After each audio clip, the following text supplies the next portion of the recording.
In the center of a wide, sunlit valley stood a city made of routes. From the sky, its streets looked like tangled threads of silver, crossing and looping and breaking into side alleys that led into more side alleys. People joked that in this city, you could leave your house to buy bread and return as a blacksmith, a singer, or a lost traveler who no longer knew why he left in the first place. This was the city of 1,000 paths. Every house had many doors. Every person had many jobs and plans. Walls were covered in lists and promises written in faded ink. Children grew up hearing the same blessing from their parents: may you do it all. In a small stone house near the market square lived a young mapmaker named Leo. Leo's house had more doors than most. One door led to his drawing table. One door opened into a room full of unfinished wooden boxes.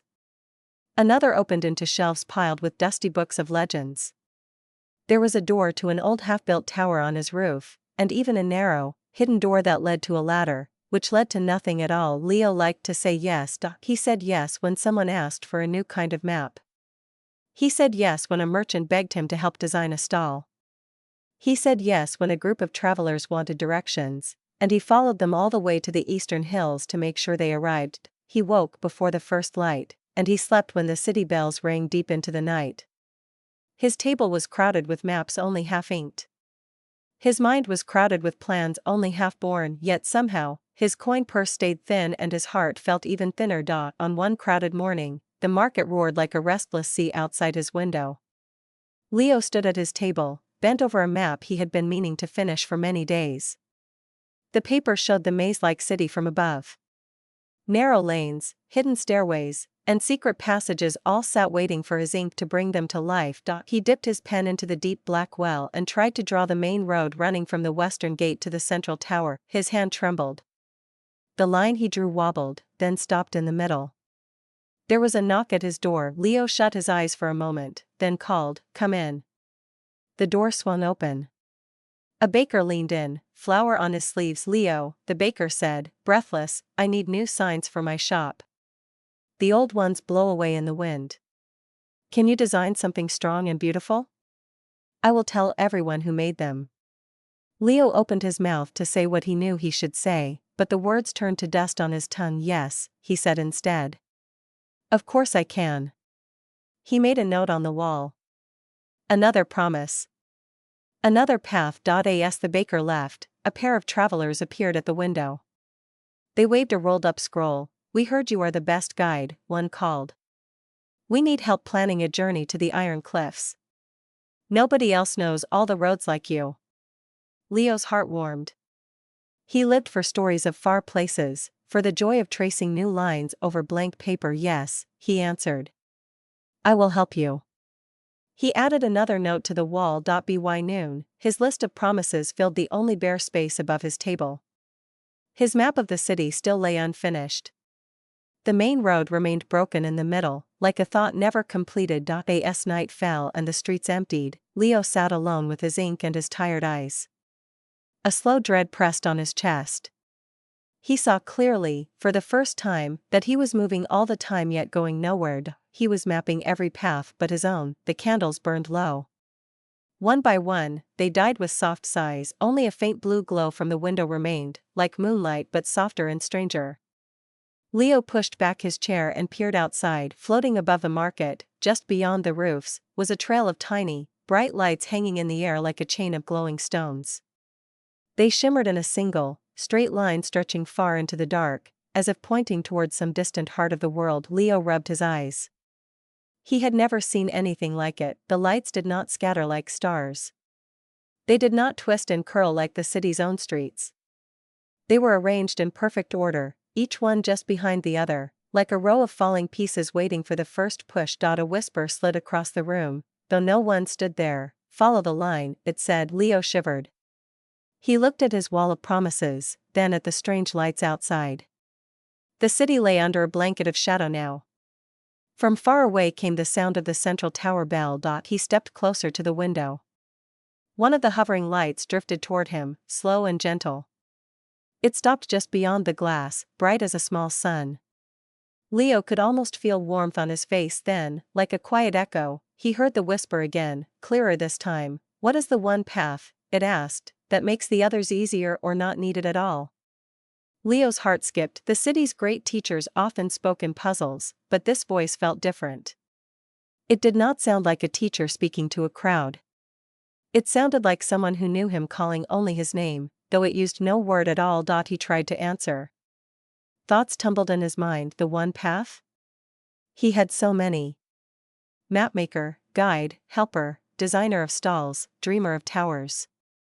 How could he choose one without betraying the rest? He backed away from the window and pressed his hands against his face. The glow outside remained, steady and patient. The whisper came once more, tender and unmoved, as if it could wait forever. What is the one path, it asked again, that makes the others easier or not needed at all?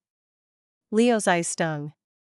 He looked around his small house, at the doors to half-finished rooms, at the notes on the wall, at the broken main road on his map. A thought flickered, then faded before he could grasp it. Outside, the line of floating lights began to drift, turning away from his window, moving in that same straight path towards some unseen place beyond the city. Leo felt something pull at him from inside, like a tide tugging at a tiny boat. He knew, with the clear sharpness of a first truth, that if he stayed where he was, he would keep living like this. 1,000 promises, 1,000 paths, and no true journey. The line of lights moved farther away, glowing in the dark over the roofs. Leo stepped toward the door, then stopped. Behind him hung all the lives he had said yes to. The baker, the travelers, the unfinished tower, the many maps. To follow the strange lights meant turning his back on at least some of them. His hand closed around the cold iron handle. The whisper did not return. Only the silent question remained in his chest like a seed waiting to break open. He pushed the door open and stepped into the cool night air. The city of 1,000 paths slept under a silver sky. Above it, the straight, steady line of lights was already drifting toward the hills beyond the last house. Leo stood in the doorway, his heart pounding, caught between the tangled streets he knew and the single glowing path he did not understand. He took one step out onto the stone, then another, each slower than the last. The lights did not stop or slow for him. He realized that if he wanted to follow, he would have to decide now which world he belonged to, the world of many doors that led nowhere, or the world of one clear line leading into the unknown. He drew in a breath that tasted of night and dust and distant rain, and as the last light at the end of the glowing chain began to slip behind the dark shape of the city wall, he suddenly broke into a run. Leo ran, his bare feet struck the cobblestones with soft slaps as he chased the fading glow above the roofs. The city of 1,000 paths rushed past him in a blur of shadow and stone. The hanging lights drifted just out of reach, always a little ahead, like they were waiting and testing at the same time. He dashed through the market square, now empty and still. The stalls that had shouted all day slept in crooked silence, their bright cloths fluttering like tired flags. He passed the baker's shop, its shutters closed, the smell of old bread still clinging to the air. The small voice in his chest whispered reminders. You promised to design his signs, you promised to guide the travelers, you promised to finish the maps. Each promise tugged at him like a gentle hand trying to pull him back. For a moment his steps slowed. Up ahead, the glowing line crossed over the ring road that circled the city and headed straight for the outer wall. The last of the lights floated just past the guard tower, as if waiting on the other side. Leo pressed on. When he reached the western gate, he found it locked. The heavy wood and iron doors loomed in front of him, closed for the night. He stared up at them, chest heaving. The glowing line slipped over the wall and out of sight. For a heartbeat, Leo felt something bitter rise in his throat. He had decided to follow, but the city held him in its stone grip. He looked around wildly and spotted a narrow stairway curling up the side of the wall. It was a forgotten path, half crumbled, the steps worn by rain and time. He climbed. By the time he reached the top, his legs shook. The wind met him there, cool and sharp. Beyond the wall stretched the dark lands outside the city, a mix of low hills and black fields, and there, hanging over the earth like a floating bridge of tiny suns, was the line of lights. They curved gently now, like a river of fireflies, leading away from the city and into the open land. Leo stepped onto the top of the wall and stood between the world he knew and the world he did not. Behind him, the city streets formed their tangled web, dim and quiet. From up here he could see how messy they truly were, twisting into knots and circles, never quite leading to a clear centered eye. In front of him, the lights drew a simple arc across the sky, bending toward the distant silhouette of a low, Lonely Hill. Leo's heart was a drum in his chest. The question from before rose again, steady now: what is the one path that makes the others easier or not needed at all? He stared at the floating line, then shut his eyes.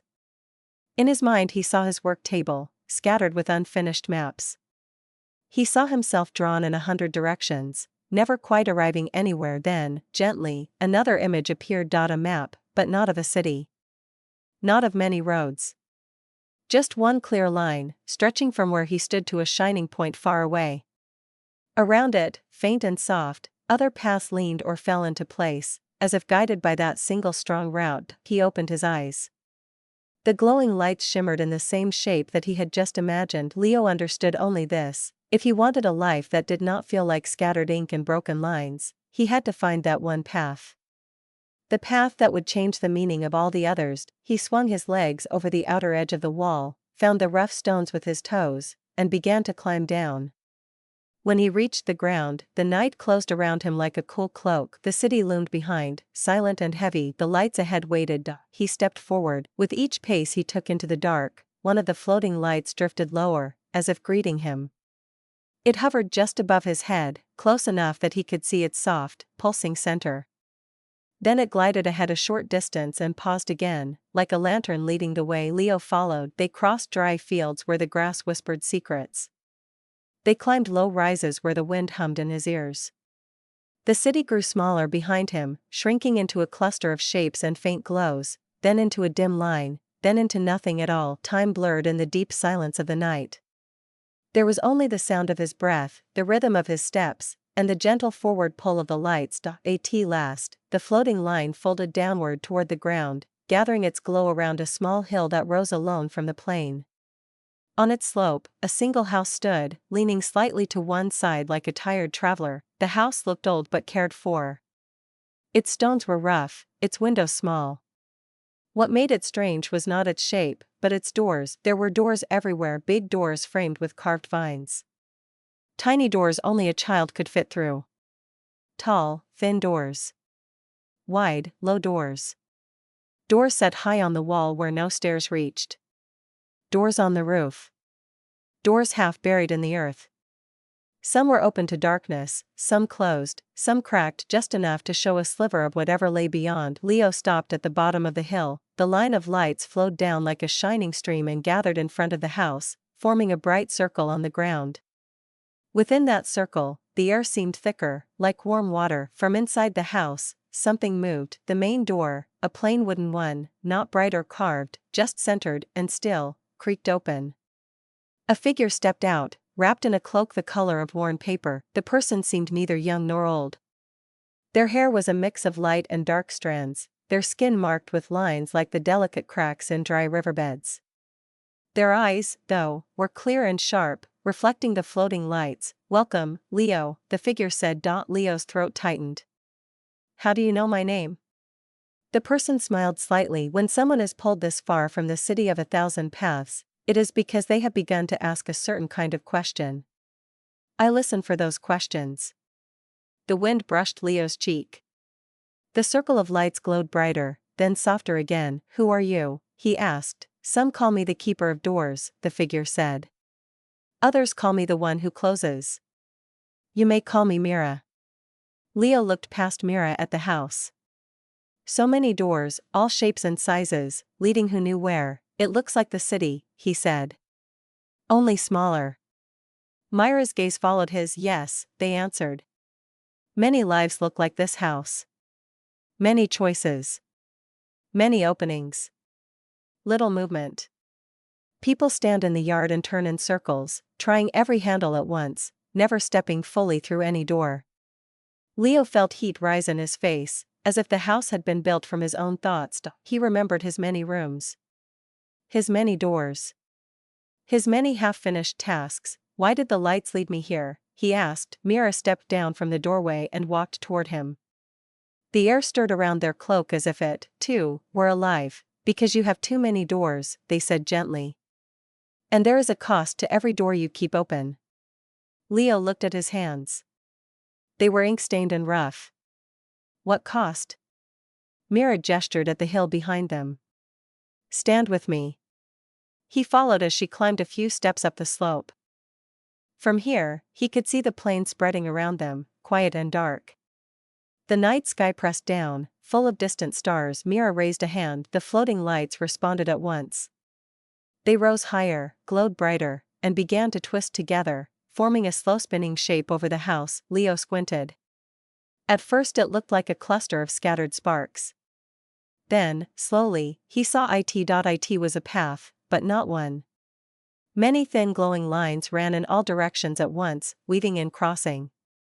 None of them went very far before stopping or circling back. This is your life as it stands, Mira said softly. Many little starts. Many almosts. Much motion. Little forward. Leo swallowed. The shape above the house felt like a map of his own heart. Is it wrong to do many things? He asked. The city says it is wise. That the more doors I have, the safer I am. Myra's eyes held something like sadness and something like quiet fire. It is not wrong, they said. It is simply expensive. They closed their hand into a fist. At once, the spinning map of glowing paths trembled. Each tiny line seemed to tug against the others, unable to stretch, unable to straighten. The whole shape shook and dimmed, like a star losing its light. Energy, Mira said, is not endless. Time is not endless. Attention is not endless. Every door you keep half open takes a share. Altogether, they leave too little for any one path to grow strong. The lights above them dimmed further, shrinking into a tight knot of tired glow. Leo's chest ached at the sight. It was like watching a garden where everything had been planted but nothing had been watered long enough to bloom. I do not know which door to choose, he whispered. What if I close the wrong ones? Mira opened their hand again, fingers spreading. The knot in the air loosened. Every thin path disappeared except one. A single glowing line remained, faint but steady. It stretched straight outward, longer and longer, cutting across the dark sky toward a far-off point. Leo stared. His breath caught. What is that? He asked. That, Mira said, is what happens when you give most of yourself to one clear path. Other doors do not vanish. They simply line up behind the strongest one. They serve it. Or they fall away because they are no longer needed. Leo watched the single glowing line. It seemed to reach farther than the small tangled shape ever had, though it used less light. Mira turned to him. The question that brought you here, they said, was this: what is the one path that makes the others easier or not needed at all? The words struck him like a bell. Yes. That had been the whisper. Mira continued, until you can answer that, you will remain in a house of unfinished doors. Busy. Tired. Impressive to some. Light poured from every door at once. It washed over Leo like a sudden sunrise, bright and sharp, pressing against his eyes until tears formed.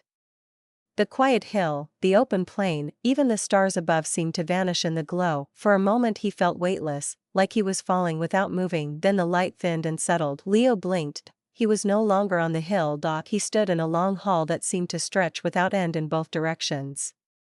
The ceiling arched high above, lost in a soft haze. The floor beneath his feet was smooth and pale, as if made of polished bone or old marble. The air lay still, yet it carried a faint scent of ink, dust, and old rain. On either side of the hall rose rows and rows of doors. Some looked new and shining, some were cracked and faded, some were so narrow he doubted he could fit through, others were huge and heavy with thick iron bands. Symbols and faint pictures covered many of them. A map on one. A tower on another. A ship. A quill. A shield. A handful of golden grain. Leo turned slowly in place, spinning like a needle without a compass. Every door tugged at him with a tiny thread of memory. He stepped closer to the one with the tower carved into its wood. As he did, the surface shimmered and turned clear as glass. Through it he saw himself, much younger, standing on the roof of his house, eyes bright as he laid the first stones of a tall, slender tower that would one day rise above the city. He watched his younger self work for a short while, then get called away by someone in the street. The boy left his tools behind, promising to return soon. He never did. The scene faded. The door turned wood solid again. Leo's chest tightened. He moved to the next door, the one with the map. Again, the wood melted into a clear surface. Inside, he saw himself at his table, drawing the first lines of a map that would show not just streets, but the hidden connections between them, shortcuts, patterns, paths of trade and friendship. A map that could reshape the way people moved in the city. His past self worked late, candles burning low. Then someone knocked, asking for a small favor. A sign here. A quick errand there. A little talk. A tiny job, yes, the younger Leo mouthed over and over. The map on the table remained only half drawn. Dust began to gather on it. Leo stepped back as if struck. Myra's voice came from behind him, calm and close. This is where your half-lived paths come to rest, they said. Every door is a thing you began and never brought to its full strength. Leo turned to see Mira walking toward him down the endless hall, their cloak whispering against the smooth floor. They looked at the doors without surprise, as if they had walked this hall many times. This place is not a prison, they added. It is a record. Leo ran a hand through his hair. It feels like a graveyard, he muttered. Myra's eyes softened. Maybe, they said. But a graveyard of chances, not of people. And chances, in this place, can still move. If you have the courage. Leo's gaze fell on another door. This one showed a small group of travelers around a fire, their faces drawn with hope and worry. He knew them at once. The ones who had begged him to guide them to the iron cliffs. He watched as the scene played out. He promised to help. He made plans. Then other tasks rose up. Other people came. His time split and scattered. The travelers waited. They found another guide in the end. One who led them by a longer, less safe road. Leo did not see all that followed, but he saw enough. He stepped away, his stomach tight. I did not mean to abandon them, he said quietly. I know, Mira replied. Almost no one means to abandon what they start. They drift away. One small choice at a time. They walked together for a while, passing door after door. Leo saw a music class he had joined and then stopped attending. A promise to teach a boy from the next street how to read maps. A plan to send letters to a distant cousin. A quiet chance to learn from an old, wise mapmaker that he had let pass because he was too busy. Each door showed another small cut in the threads of his own life. They were not crimes. They were not grand betrayals. They were just tiny, repeated desertions. They hurt. At first, Mira said, you think you can carry them all. Every idea. Every promise. Every path. You feel proud of how much your hands can hold. They raised their own hands, fingers spread, but each one takes a slice of your strength. A slice of your time. A slice of your trust in yourself. Soon, you are not just low on energy. You are low on belief that you finish what you begin. Leo stopped walking. The thought struck deep. Low on belief. He swallowed. I do feel that, he whispered. Whenever I start something new, there is a voice inside that says, you say this now, but you will drop it soon. To silence it, I start more things. I rush. I try to prove it wrong with volume. He gave a bitter laugh. It does not work. Mira nodded once. Of course not, they said. The only thing that proves you finish, is finishing. Not intention. Not effort spread across too many fronts. One completed path does more for your heart than 100 doors half opened. They turned to face him fully. This is why you are here. Leo's eyes met theirs. You said, he reminded them, that to leave this house, I must choose one door to walk through fully. Only one. And that all the others will close behind me. Not forever, Mira said. But for now. Long enough for you to know what it feels like to put almost everything into one thing. Leo looked down the hall that stretched into the soft distance, lined with doors like a forest of choices. He felt small beside them. How am I supposed to pick one? He asked. What if I choose wrong? Myra's gaze was steady, almost fierce. There are many doors you could choose that would lead to a good life, they said. The danger is not in choosing wrongly among them. The danger is in not choosing at all. In touching each handle and claiming them all, while never stepping fully through any. Their hand rose again, and the floating lights, those same soft orbs that had led Leo through the night, appeared in the air. lining up above the row of doors. Remember the question, Mira said. Do not ask, which door looks nicest? Which one flatters me most? Which one excites me for a moment? Ask instead. They trailed off, waiting. Leo closed his eyes. The words rose from his memory, short and slow. What is the one thing I can do, he murmured, so that by doing it, everything else will be easier or not needed at all? Good, Mira said, ask it about this hall. About your whole life. If you were to pour your time, your learning, your attention, your daily effort into just one of these paths for a long while, which one would make the rest simpler? Which one would carry the greatest weight for you? Leo turned back to the doors. He forced himself to look not at their colors or carvings, but at what each meant. The door with the tower. That path was about building a high place, a sign of skill, maybe even fame. Beautiful, but mostly for show. The door with the group of travelers. That path was about guiding others, being on the road, depending on finding new groups again and again. It would be a life of motion, but also of uncertainty. It would not fix the scatter inside him. It might even worsen it. The door with the music class. The letters. The side jobs, all good. All bright in their own way. None of them felt like the strong line he had seen in the sky. Then he came to a door that at first looked plain, almost dull. No carvings.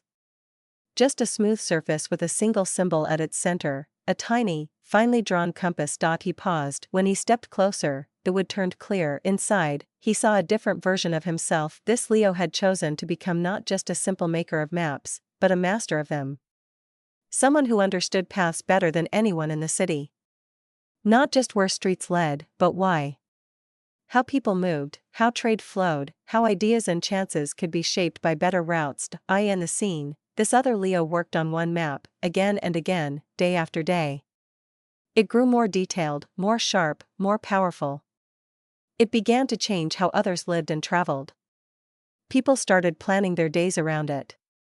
Merchants placed their shops based on its wisdom.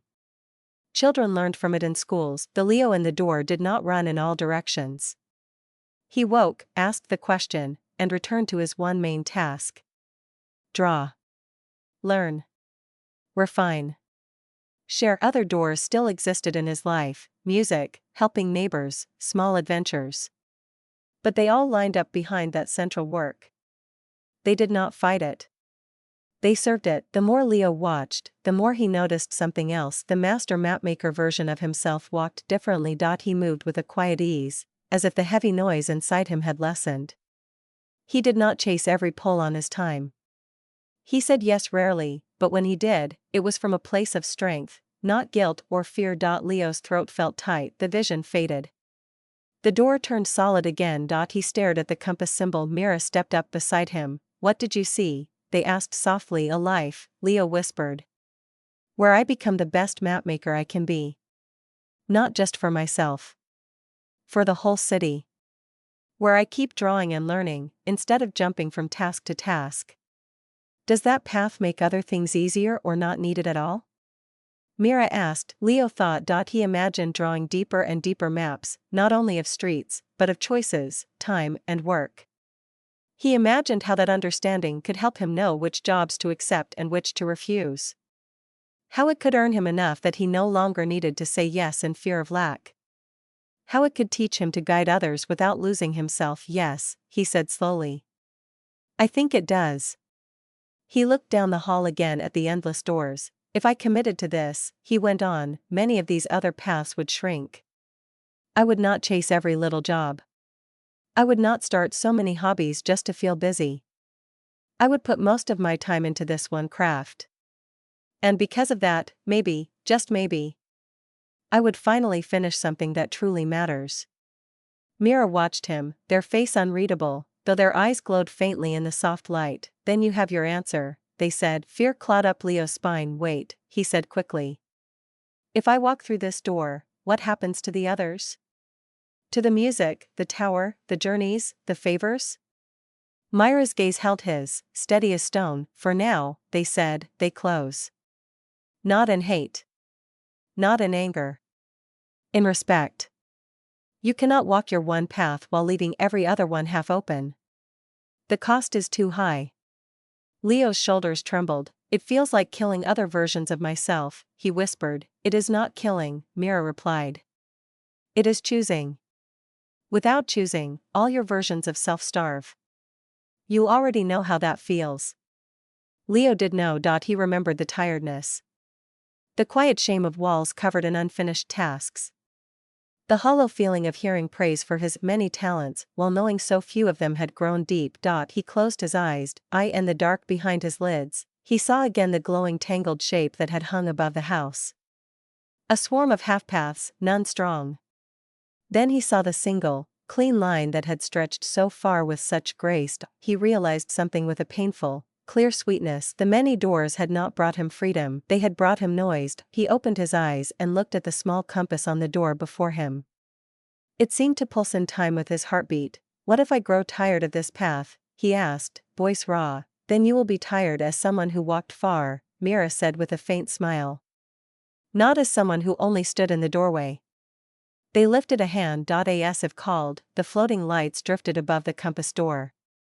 One by one, they lined up behind it, like little dominoes set in a row, all leaning gently toward that single entrance. Decide, Mira said quietly. Will you live your days in the hall of half-lived paths, touching everything and finishing nothing? Or will you step through one door, close the others for a time, and discover how strong you can be when you focus almost everything on your one main thing? Leo's palms were damp. His heart slammed against his ribs. A part of him wanted to run back into the blur of choices, to drown the fear with the comfort of maybe and someday. But a deeper part, a quieter, older part that had been tired for a long time, rose to the surface. Without letting himself think too long, Leo reached out and wrapped his fingers around the handle of the compass door. The metal was cool and steady. He drew a breath that seemed to come from the soles of his feet. Then, with a slow, sure pull, he opened the door and stepped through. The instant his foot crossed the threshold, a sound like a soft, distant thunder rolled through the hall. He spun around. All along the endless corridor, doors began to swing shut, one after another, slamming with a heavy finality that echoed through his bones. Some closed gently. Others shut with a sharp crack like breaking branches. A wind rushed past him, carrying the fading sense of all his unfinished lives. The compass door stayed open just enough for him to stand where he was, caught between the world he had chosen and the worlds he was releasing. As the last far-off door slammed closed, leaving only his own standing, Leo felt the hall itself begin to tremble, and the floor give way beneath his feet. The floor vanished. Leo's stomach lurched as if the world had been pulled out from under him. For a heartbeat he flailed in empty air, arms reaching for anything solid. Then he was falling through soft light, not cold or cruel, but thick and glowing, like diving into deep, sunlit water. There was no wind in his ears. No rush. Just the slow drift of a leaf dropping through a shaft of light. Voices murmured around him, distant and blurred, like echoes of people in another room. You always start so well, he has such promise, if only he would finish. They grew quieter, then faded entirely. Leo's feet touched ground. The light drew back, thinning and stretching until it became a clear sky. The air cooled. A wide, open space took shape around him. He stood at the edge of a valley. On both sides, low hills rolled away like gentle waves. The earth under his boots was firm and dry, marked here and there by faint tracks as if others had walked this way long ago. But what caught his breath and held it was the sight in the center of the valley. A line of tall, stone blocks stood upright, each one as high as a person and as thick as a door. They stretched off into the distance in a gentle curve, following the valley's shape. Each block leaned ever so slightly toward the next, as if caught in the middle of a motion that had not yet begun. They looked like a path made of standing stones, or like giant domino pieces frozen just before they fell. Leo took a few steps toward them, drawn by something he did not yet understand. The first block, closest to him, stood out from the rest. It was smaller, about the height of his chest. Its surface was smooth and pale, glowing faintly in the light.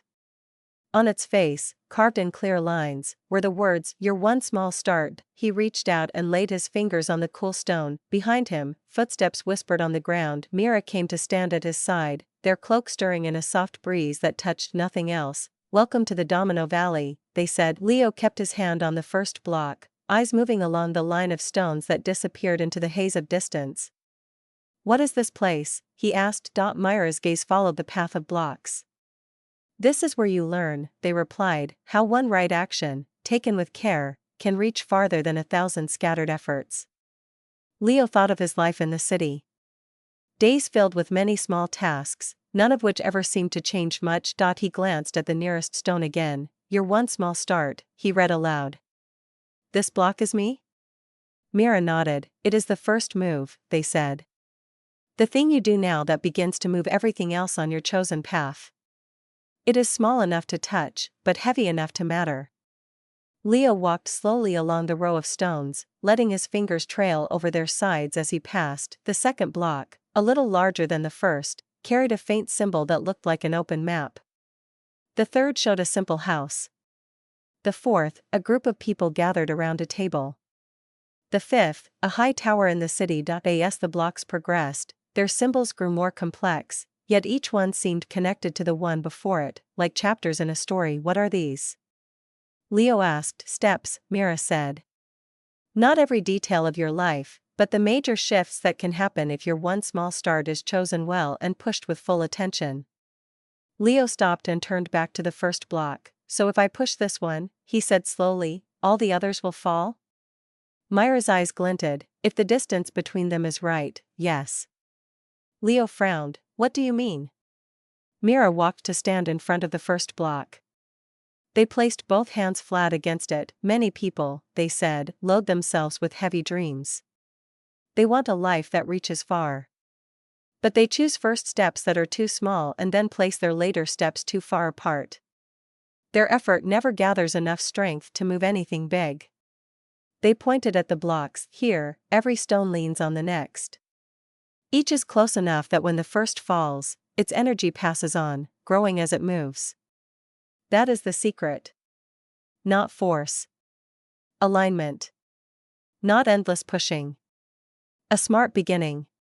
Leo watched their hands. So, he said, my one small start must be close enough to my next step that it can carry me forward without breaking. Exactly, Mira said. They let their hands drop and stepped back. Think of your choice in the hall of half-lived paths, they went on. You chose the path of mastery in your craft.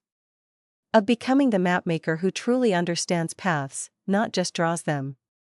Now you must ask. They waited. Leo closed his eyes and let the question rise once more. What is the one thing I can do, he whispered, so that by doing it, everything else on that path will be easier or not needed at all? Mira nodded. Here, they said, you do not answer that question for your whole life at once. You answer it for your start. For the first block only. Leo felt the weight of those words. He turned back to the first stone. Your one small start. Images rushed through his mind. He saw himself buying better tools. Rearranging his table. Taking another side job. Building the tower so he could see the city from above. Reading 10 books about paths in one night. All the ideas swirled, bright and noisy. Myra's voice cut through them gently. Careful, they said. You are falling into the old trap. Many moves. Little power. Ask again. If your goal is to become a master of maps in your city, what is the one action you can take now, small enough to do soon, strong enough to matter later, that by doing it will make everything else on that journey easier or not needed at all? Leo let the noise drift away. He pictured the other version of himself he had seen through the compass door. The one who returned to one main task, day after day. What did that Leo always do? He remembered the image of the man sitting at his table at the same early hour each morning, drawing, studying, refining, before anything else stole his time away. His breath caught. My first block, he said slowly, is not buying something, or making promises, or starting 10 projects. It is a time I protect. A part of my day that belongs only to drawing and learning maps. He looked at Mira. If I claim that time, he went on, the thought shaping itself as he spoke, and guard it fiercely, then all my growth as a mapmaker stands on it. Without that, nothing else will work. With that, many other tasks become easier or even disappear because I'm already becoming better at the one thing that matters. Mira smiled, the lines at the corners of their eyes deepening. That, they said, is an answer worth carving in stone. The words on the first block shimmered. For a moment, they blurred. Then new lines appeared beneath your one small start, as if an invisible chisel were at work. Set and protect your best daily hours for drawing and studying maps. Leo stared. It hurt me, he whispered. This valley shows the shape of your commitment, Mira said. It does not think for you. But when you decide clearly, it records that choice and builds from it. Leo walked around the first block, running his hand across the fresh carving. A small thing, he said. A piece of each day. That is enough to start all of this? Mira looked down the long curve of stone stretching into the distance. If you honor it, they said. If you keep returning to it, almost every day, even when you do not feel like it. Even when other doors call to you with bright distractions. Over time, this one small, guarded act will become a mighty push. They gestured deeper into the valley. Look ahead, they said. Leo squinted. The farther stones were faint, their symbols hard to read. But he could make out patterns. On some, the city itself was drawn, its streets now straighter, more graceful, as if someone had reimagined them. On others, groups of people gathered around something on a wall that might be a map. Further on, shapes he could not yet name. All from this, he asked, laying his palm once more on the first block. From this, and from what it leads to, Mira replied. Once the first stone falls, its strength strikes the second. And the second, driven by the first, hits the third with even more force. Each step makes the next one easier, if you have placed them well. Leo glanced at the space between the first and second blocks. The gap was not large. Just enough that one, when falling, would touch the other with solid contact. How do I know if my later steps are placed well? He asked. What if I want to jump from this small start straight to some huge result? Myra's gaze sharpened. That, they said, is the mistake most people make. They dream of the far stone, a famous name, a grand tower, a fortune, a map in every home, but they place it too far from where they stand. They try to leap. They fall short. They blame themselves instead of seeing that their steps were badly spaced. They pointed at the second block. After you live your first small start for some time, you will come to this one, they went on. Here, you will ask the same question again, but aimed at the next reach of your path. What is the one thing I can do now, building on my guarded hours, that will push me farther with the least wasted effort? Leo considered. So the question never stops, he said quietly. No, Mira said. It is not a door you pass through and forget. It is the tool you use to shape where each new stone is placed. Leo looked down at his hands. I used to think, he admitted, that to do something great, I had to work hard at many things at once. To make a list of everything and attack it from all sides. And how did that feel? Mira asked. Like drowning, he said. He turned back to the first block, its newly carved words steady and clear. Set and protect your best daily hours for drawing and studying maps. He imagined waking in his small house. The market calling from outside. Old promises tapping on his walls. Requests knocking at his door. And, beneath all that, a quiet, strong rule. Before I give my day away, I give this time to the path I have chosen. He imagined how many urgent things would begin to seem less important if they always had to wait until that sacred piece of time was done. A strange mix of fear and relief flowed through him. Once I start this, he said, I cannot go back to pretending I do not know what matters most. That is true, Mira replied. Leo swallowed. How do I knock this stone down? He asked. Do I shove it with all my strength? Hit it? Break it? Mira shook their head. Not with violence, they said. With decision. They stepped closer to the first block and touched it lightly with 2 fingers. You fall this stone, they said, the moment you commit to live by what it says, starting as soon as you return to your life. Not as a wish. Not as a maybe. As a rule you will return to, again and again, even when you fail on some days. Leo nodded slowly. So it is not just a promise, he said. It is something I build my days around, like the foundation of a house. Yes, Mira said. And because it is simple and clear, it can hold a great deal of weight. Leo drew in a long breath. In his mind, the scene played out as if he were already there. He saw himself waking before the market roared, sitting at his table in the quiet blue light, and opening his tools. He saw his hand moving over paper, not in a rush, not in a panic, but with steady focus. He saw himself saying to those who knocked at his door during that time, with kindness but firmness, not now. The picture was both thrilling and frightening. It meant changing how he saw himself. And no longer a man who tried to do everything for everyone at any hour. A man who had a center. A core. A time that was not for sale. He exhaled. I commit, he said, voice low but steady. When I return, I will choose the best, quietest hours of my day. And I will give them to drawing and studying maps, before anything else claims them. I will protect that time like a treasure. The valley held its breath.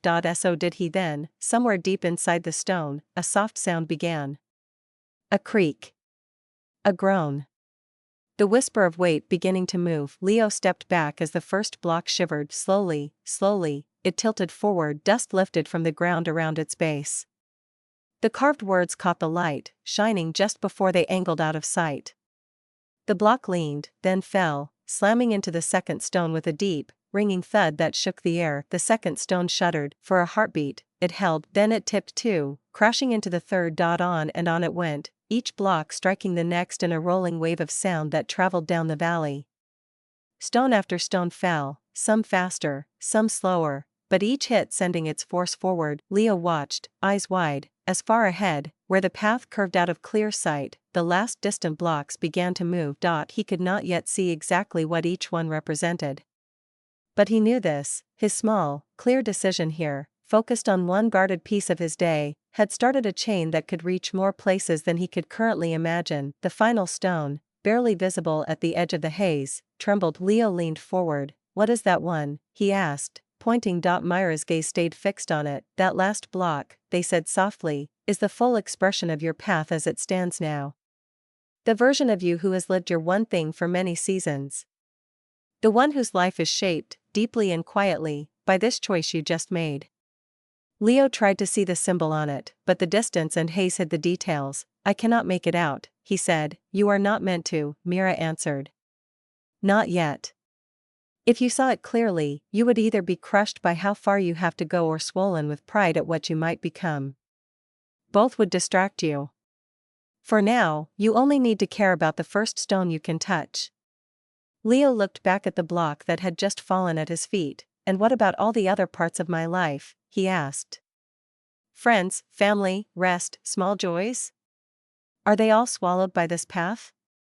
Mira smiled faintly. No, they said. A good path does not erase your life. It organizes it. When you give your best, first energy to your one main thing, you will be surprised by how much room remains around it. And how much clearer it becomes what deserves to share that room. The echo of falling stones faded into the distance. Silence returned to the valley, warm and full, no longer empty. Leo stood very still, feeling the new weight of his choice settle into his bones. It was not the sharp weight of guilt or duty. It was the firm, grounding weight of something to lean on. What happens now? He asked. Mira tilted their head, listening to something Leo could not hear. Now, they said, you must see what stands in the way of this new life. It is one thing to set your first stone in motion. It is another to keep the path clear as it moves. The ground beneath them trembled faintly. Across the valley, shadows began to swell between the fallen blocks, pooling and rising like smoke taking shape. Leo's skin prickled. He watched as the shadows thickened, then drew together into forms. Some hunched and heavy, some quick and twitching, all of them dark and shifting, as if made from scraps of worry and distraction. Myra's eyes grew hard. These, they said quietly, are the thieves of your focus. The habits, fears, and lies that will try to pull you away from your one thing. One of the shadowy figures turned its head. Its face was not solid, but Leo recognized parts of it, a familiar tiredness around the eyes, a nervous smile, a hand always reaching for something else to do. He caught his own reflection in it. Mira took a step forward, their cloak lifting in a wind that had not been there a moment before. To walk your chosen path, they said, you must face these. Name them. Learn when to ignore them and when to answer them with truth stronger than their whispers. Leo swallowed hard, looking from one shifting shadow to the next. He had thought the hardest part would be choosing one door, one path, one first stone. Now he saw that holding to that path, day after day, in the middle of all the old pulls and tricks of his own mind, would be its own kind of battle. Mira glanced back at him. Are you ready, they asked, to meet the enemies of your one thing? The nearest shadow lifted its head fully, and from within its murky shape came a voice Leo knew all too well, a voice that sounded uncannily like his own, saying, with gentle poison, you can do it later. You can do it later. The words slid through the air like smoke. Leo flinched. The voice was his, but stretched and softened, as if spoken through a veil. The nearest shadow stepped closer. Up close, it had no clear edges. Its body was a drifting cloak of gray, its face a swirl of changing shapes. Every so often, for a heartbeat, Leo's own features surfaced in it, his eyes, his mouth, before dissolving again. You are tired, the shadow said in his tone, kind and lazy at once. You have walked far. You can begin your special hours tomorrow, when you feel more ready. It smiled with his own tired smile. Leo's throat felt dry. I know this voice, he said quietly to Mira. Of course, Mira answered. These shadows are yours. They grew from thoughts you have fed many times. They will use your memories, your worries, even your kindness against you. Another shadow slid up beside the first. This one flickered faster, like a restless flame. It spoke with Leo's voice too, but higher, a little sharp at the edges. There are so many other important things, it hissed. Messages to answer. People to please. Small jobs you promised. How can you sit and draw while the world waits for you? That would be selfish. Leo's chest tightened. He looked past the front two figures. In the spaces between the fallen stone blocks, more shadows moved. Some hunched low, whispering, you are not good enough. Others strutted tall, boasting, you are too talented to limit yourself. Some crawled, muttering, if you cannot do it perfectly, why start? Others lounged, purring, you deserve a rest before you even begin. It was like walking into a council made from every excuse he had ever believed. Mira stepped to his side. These are the thieves of your focus, they said. They wear many masks. But at their heart, they do the same work. They pull your attention away from your one thing and scatter it across 100 small nothings, until your days pass and nothing deep grows. The first shadow glided even closer to Leo. It's not quite face kind and familiar. You work so hard, it murmured. You deserve to take it easy. Just this once. Skip your special hours today. You can make up for it later. Leo felt a strange heaviness press on him, as if soft hands were trying to guide him backward, away from the fallen stones, away from the first block he had pushed. What if they are right, he whispered. What if I really am too tired, or too needed, or not ready yet? Myra's eyes did not leave the shadows. They are not completely wrong, they said. That is why they are so dangerous. They hide lies inside half-truths. Yes, you are sometimes tired. Yes, people sometimes need you. Yes, you are still learning.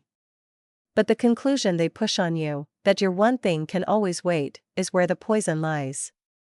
Leo listened, heart pounding. So how do I fight them, he asked. With force? With anger?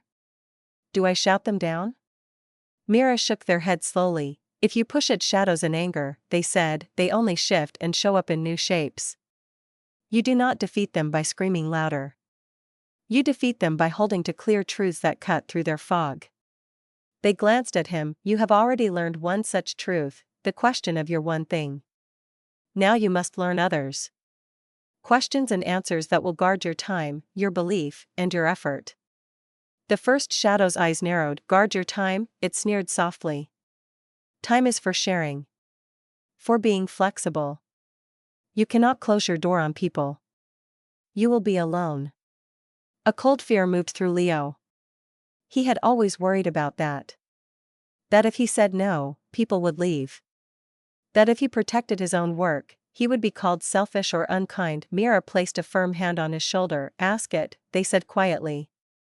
Ask your question here and now, with this thief in front of you. Not about your whole life. About this moment.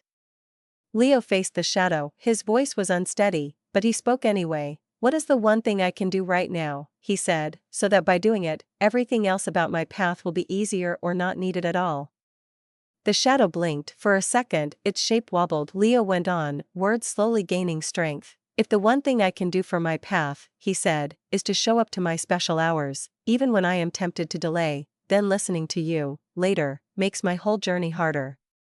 It multiplies my tiredness. It breeds more guilt. It makes future days heavier. The shadow flinched. You make it sound simple, it said, voice souring. Life is not that simple. No, Leo answered. Life is not simple. But this choice can be. Right now, the best thing I can do is to honor the time I promised myself. If I do that, many other worries will untangle later. If I don't, they will grow. He could feel Myra's steady presence at his side, but the words were his own. The shadow's edges began to fray, as if a wind were blowing through it from inside. It let out a low, frustrated sound. You will fail, it muttered. You will miss days. You will slip. And then you will feel twice as bad. Leo swallowed. Maybe, he said quietly. But when that happens, I will not use it as proof that my one thing is wrong. I will use it as a sign to begin again. The question will still be there. The path will still be there. I am allowed to start over, as many times as needed. The shadow shrank, folding in on itself like crumpled paper. With a small sigh, it faded into the ground, leaving only a faint wisp of gray behind. Leo stared. I did it, he breathed. You met one of them with truth, Mira corrected. There will be more. The second shadow, the one that had hissed about people needing him, swept forward in a swirl of dark. You think you can just shut your door and work, it hissed. What about your promises? The baker. The travelers. If you focus so much on your maps, you will disappoint them. Their needs are your duty. Leo's jaw tightened. The guilt in its words was sharp. He thought of the hungry look on the baker's face. The hope in the traveler's eyes. He had, more than once, taken on extra work just to avoid seeing disappointment in other people. Is it wrong to care about others? He asked Mira softly. No, Mira said.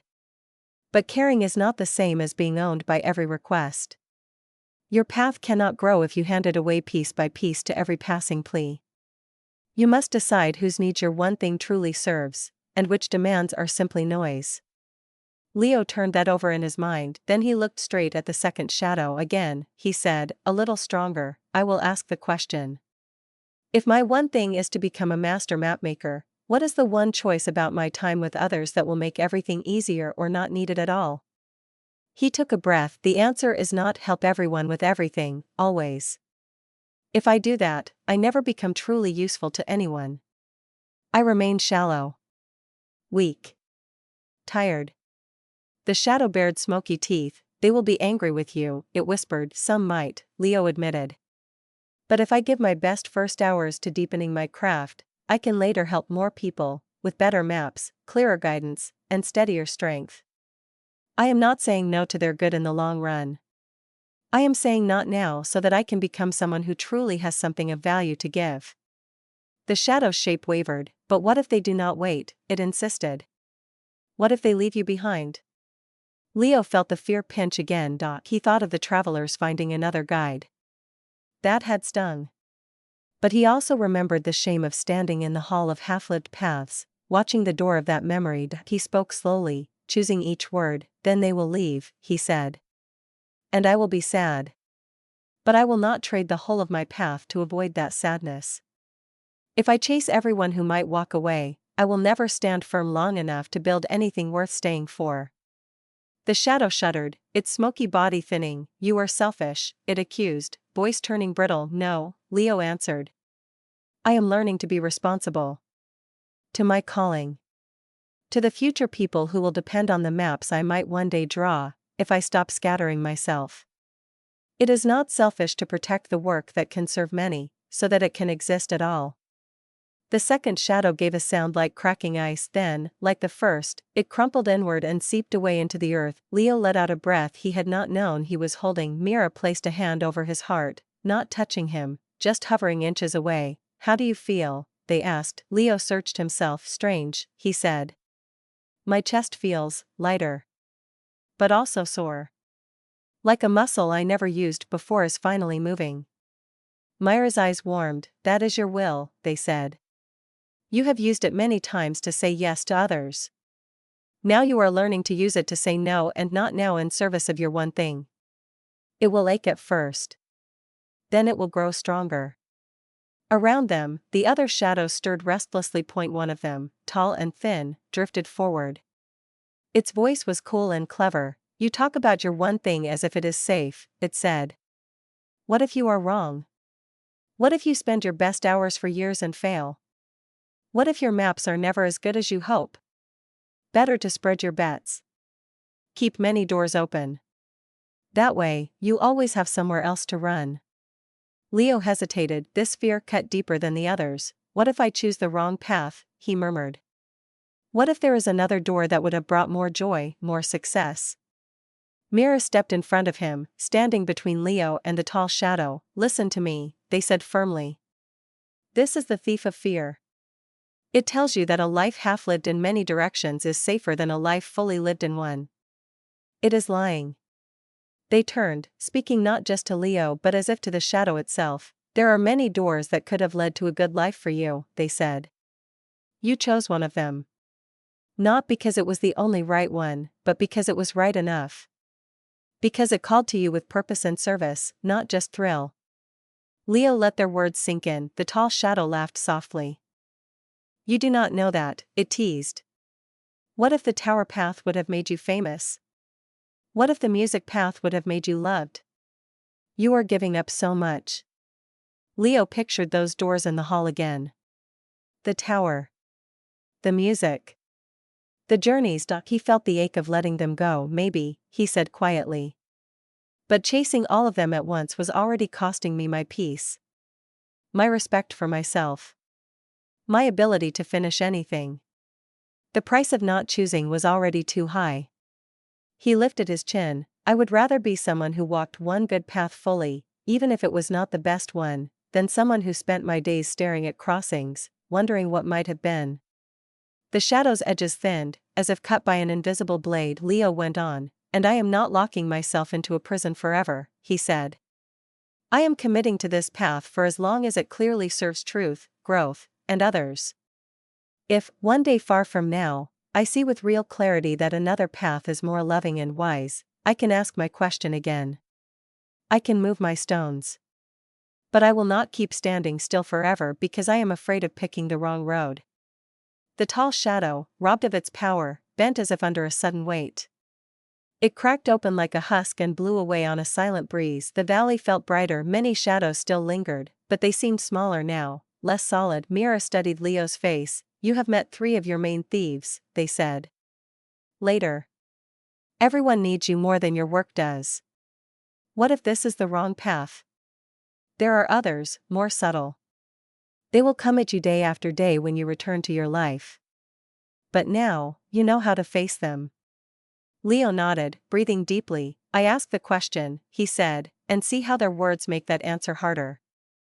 Then I answer them with a clearer truth, even if it hurts. Yes, Mira said. And you do something more. They pointed to the fallen first stone. Your best defense against these shadows, they said, is not just strong words. It is strong habits. The more often you show up to your one small start, your protected hours at the map table, the less room they have to speak.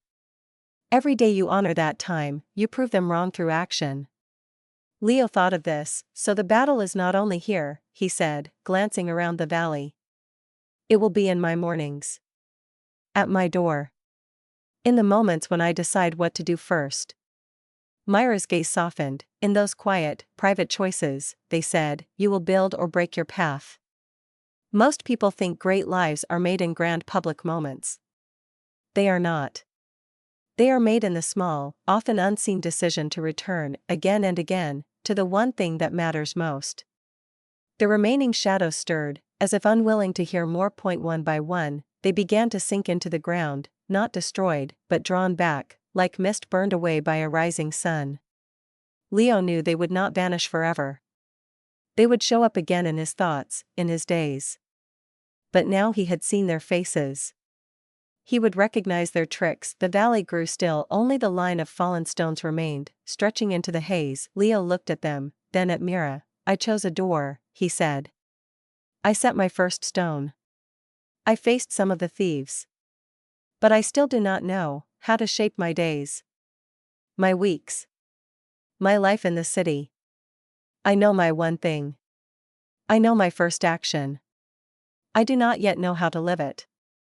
Mira nodded slowly. That, they said, is the next lesson. It is not enough to know your main path. You must build your world around it, so that your days serve it instead of fighting it. They lifted their hand. The valley, the hills, even the sky began to blur, as if drawn into swirling water. Leo felt a gentle pull, not like falling this time, but like being carried forward by a slow, steady river. Where are we going now? He asked, his voice already soft with distance. To a place, Myra's voice answered, where you will see how time itself can be reshaped around your one thing. A place where you will learn to build walls and doors in your day, not to keep life out, but to let your purpose in. The last thing Leo saw before the valley melted into light was the first fallen stone, its carved words glowing, set and protect your best daily hours for drawing and studying maps. Then the world folded, and he found himself standing in a room that felt both familiar and transformed, as if his own small house had been turned inside out. Leo stood in his own house, or something very much like it. The walls were the same soft stone. The window looked out over what seemed to be the market square. His drawing table sat under the window, inkwell waiting, maps rolled and stacked on one side, but the air in the room felt different, clearer, sharper. As if someone had washed the light outside the window, the city was frozen in a quiet gray blur, like a painting left half-finished. The stalls were just outlines. People were faint shapes, not fully formed. Inside, everything was vivid. Mira stood beside his table, running a hand over the wood. This is your house, they said. But not as it is. As it could be. A place built around your one thing, instead of drowning it. Leo touched the edge of the table. The Temple of Time, he murmured, the name forming in his mind before he could stop it. Myra's eyes glinted. Time is worshipped everywhere, they said. Most people bow to it with complaint, saying they never have enough. Few learn to shape it so that it serves what matters most. That is what you will learn here. Leo walked slowly around the room. His doors were there, to the half-built tower, to the room of unused boxes, to the shelves, to the narrow ladder that led to nowhere. But each door was closed, and above every one hung a small, clear sign, not now. Only the door to this main room stood open. Even the window had a thin frame of words around it, as if someone had written on the air, for light. Not for attention. Leo smiled faintly. I like this, he said. It feels quiet. Mira nodded. That quiet, they said, does not come by accident. It comes by design. You have chosen your one thing. You have chosen your first daily action.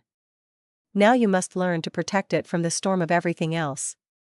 They gestured toward the center of the room. There, on the floor, a circle of pale stone appeared, as if the ground itself had risen slightly. Around its edge, symbols glowed, a compass, a quill, a sun rising, a small map. This, Mira said, is your focus circle.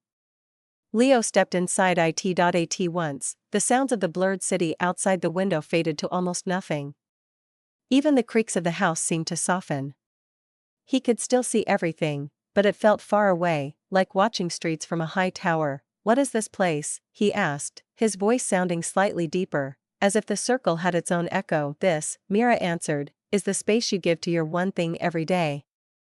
It is not marked by walls in your house, but by rules in your heart. Here, you decide how you will treat these hours. They looked him in the eye. Tell me, they said. When, in your normal day, do you feel most clear? Least pulled by others? Most capable of good work? Leo thought. Early, he said. Before the market wakes fully.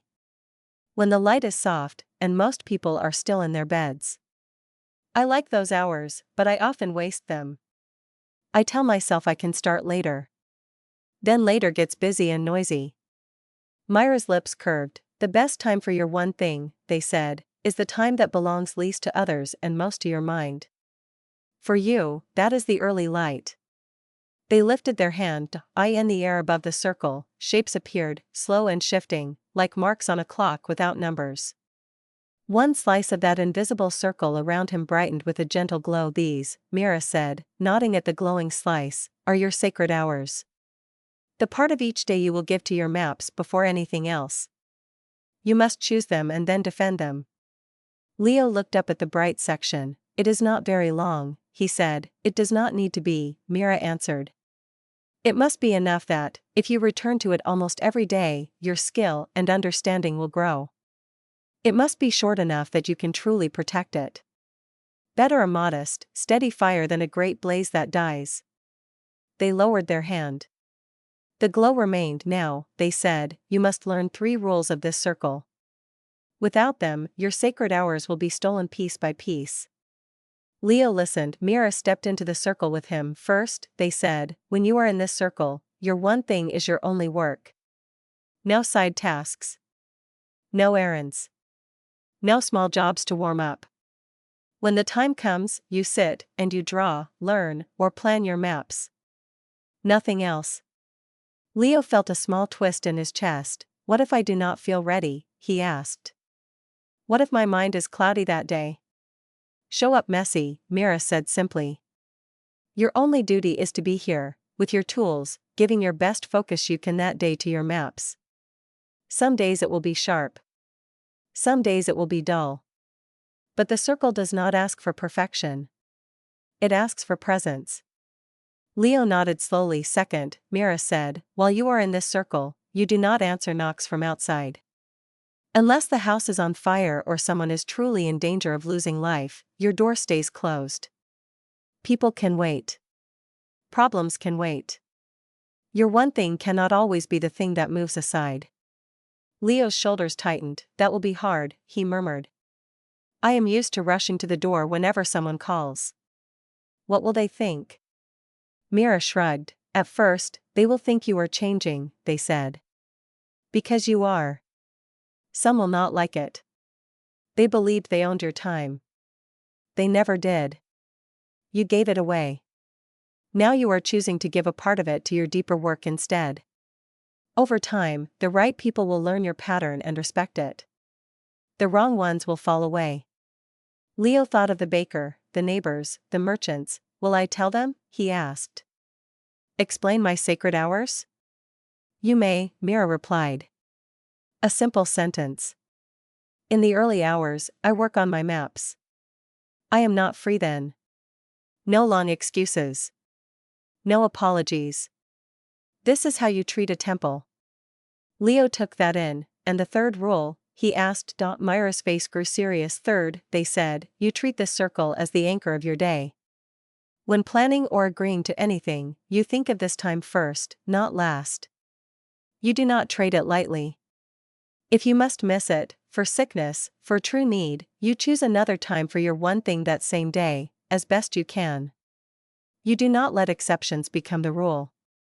Leo pressed his tongue against the back of his teeth, thinking. So, he said slowly, I must learn to build my day around this time, not fit it into cracks. Yes, Mira said. A life built around your one thing leads you forward. A life where your one thing is squeezed into spare moments leaves you stuck. They stepped out of the circle. Come, they said. I will show you what happens when you keep these rules, and when you do not. Leo watched them walk toward the door of the room. They opened it. Outside was not the rest of his house. It was a hall of days. On one side, a line of door frames stretched away, each holding a thin, glowing scene, a single day in his life, played in soft images. On the other side, another line of frames showed different versions of those same days. Mira gestured to the nearest pair. Here, they said. This is a day in your life back in the city. On the left, the way you have lived most often. On the right, the same day reshaped by your one thing and your circle. Leo stepped up to the first left frame. The scene played. He saw himself waking late, having stayed up too long doing small, scattered tasks. He stumbled out of bed, already feeling behind. He meant to sit at his table and draw, but the market noise pulled at him. Someone knocked. He answered. A quick job. A favor. Then another. Messages piled up. He snatched small bits of time between things, but never quite settled into deep work. By nightfall, he was drained. His map had a few new lines, but they were clumsy and rushed. He fell into bed with a sigh and an uneasy sense that the day had slid away from him. Leo's stomach sank. He turned to the right frame. This scene began earlier. He saw himself wake while the sky was still blue-gray. His body complained a little, but he rose anyway. He walked to his table, lit a lamp, and sat. The market outside was still quiet. He took a slow breath, then opened his tools. A knock sounded in the scene. He looked at the door, then stayed where he was. His voice, calm and firm, called, "I am working now. Come back later." The knocking faded. He drew. The images showed him working in steady silence, stopping now and then to think, to study a book, to compare his older maps with new ideas. When his chosen piece of time ended, he paused in the middle of a line, marked the spot, and closed his tools. The rest of the day grew noisy, pull after pull, but something in him stayed anchored. Tasks still came, some he agreed to, others he did not. Yet all those choices now moved around a solid center, the morning's work already done. That night, when he went to bed, his body was tired, but his heart was steadier. One day's small progress added to the last, and the last, building something real. Leo reached out as if he could touch the image. "It is the same day," he said softly. "The same world, the same people. But that one choice at the start changes how everything feels." Mira nodded. "Days shape lives," they said. "And your one thing shapes your days." Most people try to change their life in a single grand act. You will change yours here. They pointed back through the doorway toward the focus circle on the floor of the room. "In the circle," they said, "you live your choice. In the Hall of Days, you see its echoes. Every morning you honor the circle, you tilt another stone in the valley.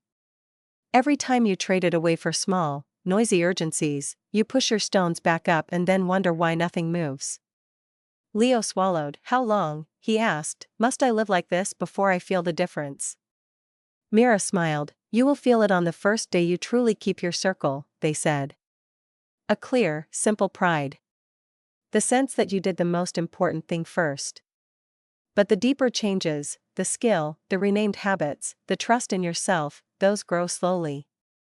Grain by grain. You must be patient. Patience, the word sat in his chest like a small stone dropped into a pool. "I have not been good at that," he admitted. "I like quick wins. Fast praise." Myra's eyes were kind. "Quick wins," they said, "can still have their place. But they must not rule you. When you feel impatient, ask yourself, if I keep doing my one thing like this, for many days, who will I become? Then decide whether the picture is worth waiting and working for." They walked with him further down the hall. Frame after frame showed pairs of days. On the left, the old way, reacting, rushing, starting many things, finishing few. On the right, the new way, beginning with the circle, choosing with the question, letting some requests wait, letting others go. At first, the right-hand days looked only a little different. A few extra lines on a map. A bit more ease in his walk, but as the frames went on, the gap widened. The Leo in the old days grew more worn. His smile grew tight. His walls filled with more notes that he rarely finished. The city's noise swallowed him. The Leo in the new days changed slowly but clearly. His maps grew more detailed. People began to seek him not for any small favor, but for his particular skill. His no became calmer, his yes more powerful. He still made mistakes, still had days when the circle was broken by true need or his own weakness. But each time, he returned. Leo's throat ached. "This is what I could be," he whispered, touching one of the right-hand scenes where he saw himself teaching children to read paths not just on paper, but in their own days. "If you live your choice," Mira said. Leo looked down the long hall, at the many pairs of days still unformed. "A part of me," he admitted, "still wants to keep my circle a secret. To say yes to everyone and then do my one thing only if there is leftover time. It feels easier." Mira tilted their head. "Easier now," they said. "Harder forever. When your one thing is always last, it never grows strong enough to help you with the rest. You stay weak and torn." If you make it first, you may face some hard moments now, discomfort, awkward talks, but over time, your path will carry more of your load. Leo nodded slowly. They walked back through the door, into the main room, and returned to the focus circle. Leo stepped inside again. The market outside the window was still a gray blur, but he could hear a faint stirring now, like the first hints of morning. This, Mira said, is where you will return every day. In your real house. In your real morning. Whether you feel brave or scared, rested or tired, inspired or empty. Every time you step into this circle, in your mind if not on your floor, you are telling your life, my one thing matters enough to come first. Leo breathed in, as if pulling the quiet deep into his lungs. What if something truly urgent happens? He asked. An old parent falls sick. A flood hits the market. A friend calls in distress. Mira nodded. Then you go, they said. Your one thing serves life, not the other way around. Sometimes, love calls you out of the circle. That is right. But you must be honest with yourself. You must know the difference between a true fire and a small candle that can wait while you tend your flame. Leo smiled slightly at the picture. A true fire, he echoed. He imagined it. He saw himself, some future morning, sitting at his table as the city woke. Someone knocked. A voice he knew called. He paused, asked himself, is this a fire or a candle? If it was a fire, he would rise and go, without guilt.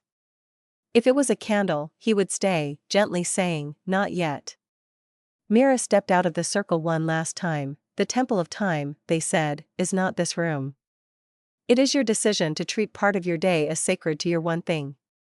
You may never see circles on your floor or words on your window in the real world. But if you live as if they are there, your life will change. Leo looked at the glowing slice of time above him in the air, then at his table. I think I am ready to try, he said quietly. Mira's face grew more serious, though their eyes held pride. Good, they said. Soon, you will return to your city and your true house. But before you do, there is one more place you must see. Leo's brow creased. Another place? He asked. What is left to learn? You have learned to choose your path, Mira said. To start your stones. To face your thieves. To guard your time. Now, you must learn to live not just for your own path, but for something beyond yourself. Otherwise, when you reach your furthest stones, you may find your tower empty. They lifted their hand again, the walls of the room softened, the window melted into light, the floor grew transparent. Leo felt the world tilt, the focus circle under his feet shone brighter, then spun gently like a coin and dissolved, its symbols streaking upward, past the ceiling, like stars rushing to a higher sky. Leo blinked as the room around him reformed into an even larger space, open to the horizon, where the city was only a small, distant cluster, no longer the whole world, but one part of it. Mira's voice echoed gently in the vastness. It is time, they said, to see the wider pattern your one thing can serve. To step beyond your own walls and learn what it means for your work to become a gift rather than just an achievement. A new landscape rose around them, shaped like a great web of paths stretching to other towns, other valleys, other hearts, and far ahead, on a high ridge, Leo saw a faint glow that did not belong to stones or lamps, but to something, or someone, waiting to show him the greater purpose of his chosen path. The world opened like a scroll. Leo stood on a high ridge, the wind cool on his face. Below him spread a wide land, stitched together by roads and rivers, thin paths and hidden tracks. Clusters of homes marked villages. Larger knots of stone and light showed towns. His own city lay behind him now, smaller than he had ever seen it, like a fistful of pebbles pressed together. Over all of it, faint lines glowed. At first he thought they were the usual routes, trade roads, travelers' paths. But as he watched, he saw some of the lines pulse gently, brighten, then fade, as if answering a quiet rhythm. What is this? He whispered. Mira stood beside him, cloak rippling softly. This, they said, is the map of many lives. Not drawn on paper, but woven from choices. Every glowing line is a path someone is walking with care.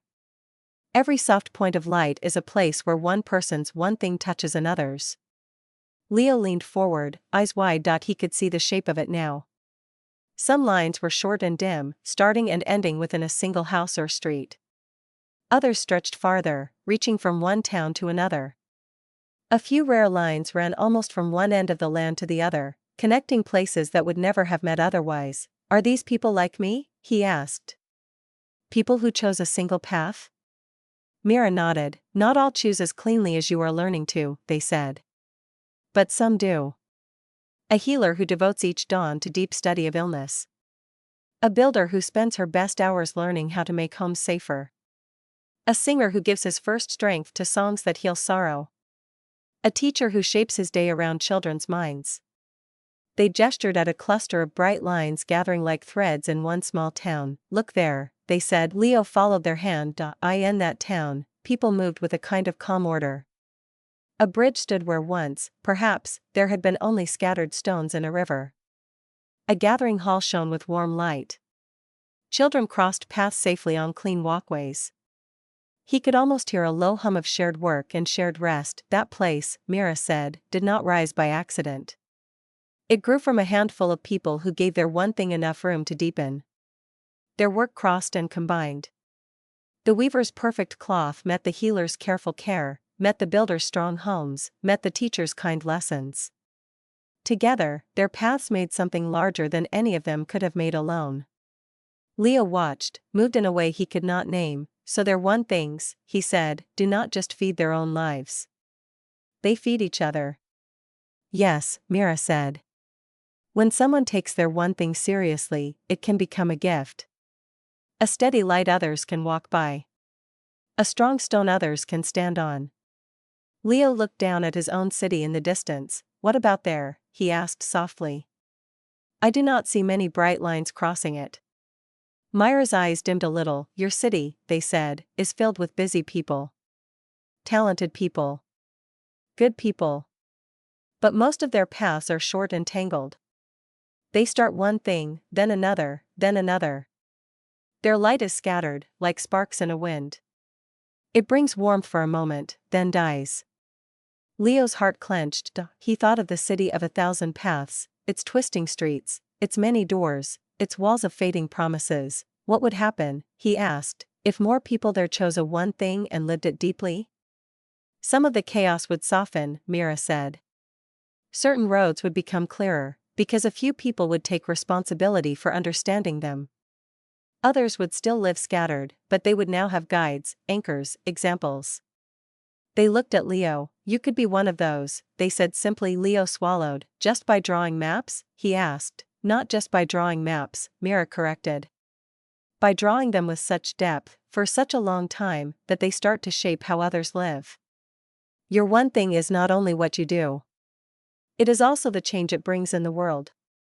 They pointed to a glowing line that began near where Leo stood and wound down toward his distant city. This, they said, is your path as it might become. Not every step, not every stone, but the broad stroke. Look. Leo followed the line with his eyes. Near the ridge, the line was faint but firm, like a fresh scratch on parchment. As it moved toward the city, it grew steadier, a little brighter. Small knots formed where it crossed other lines, each knot pulsed softly, as if something exchanged there. What are those knots? Leo asked. Moments when your one thing touches another person, Mira said. The first time a merchant hangs your map in his stall and uses it to choose a better spot.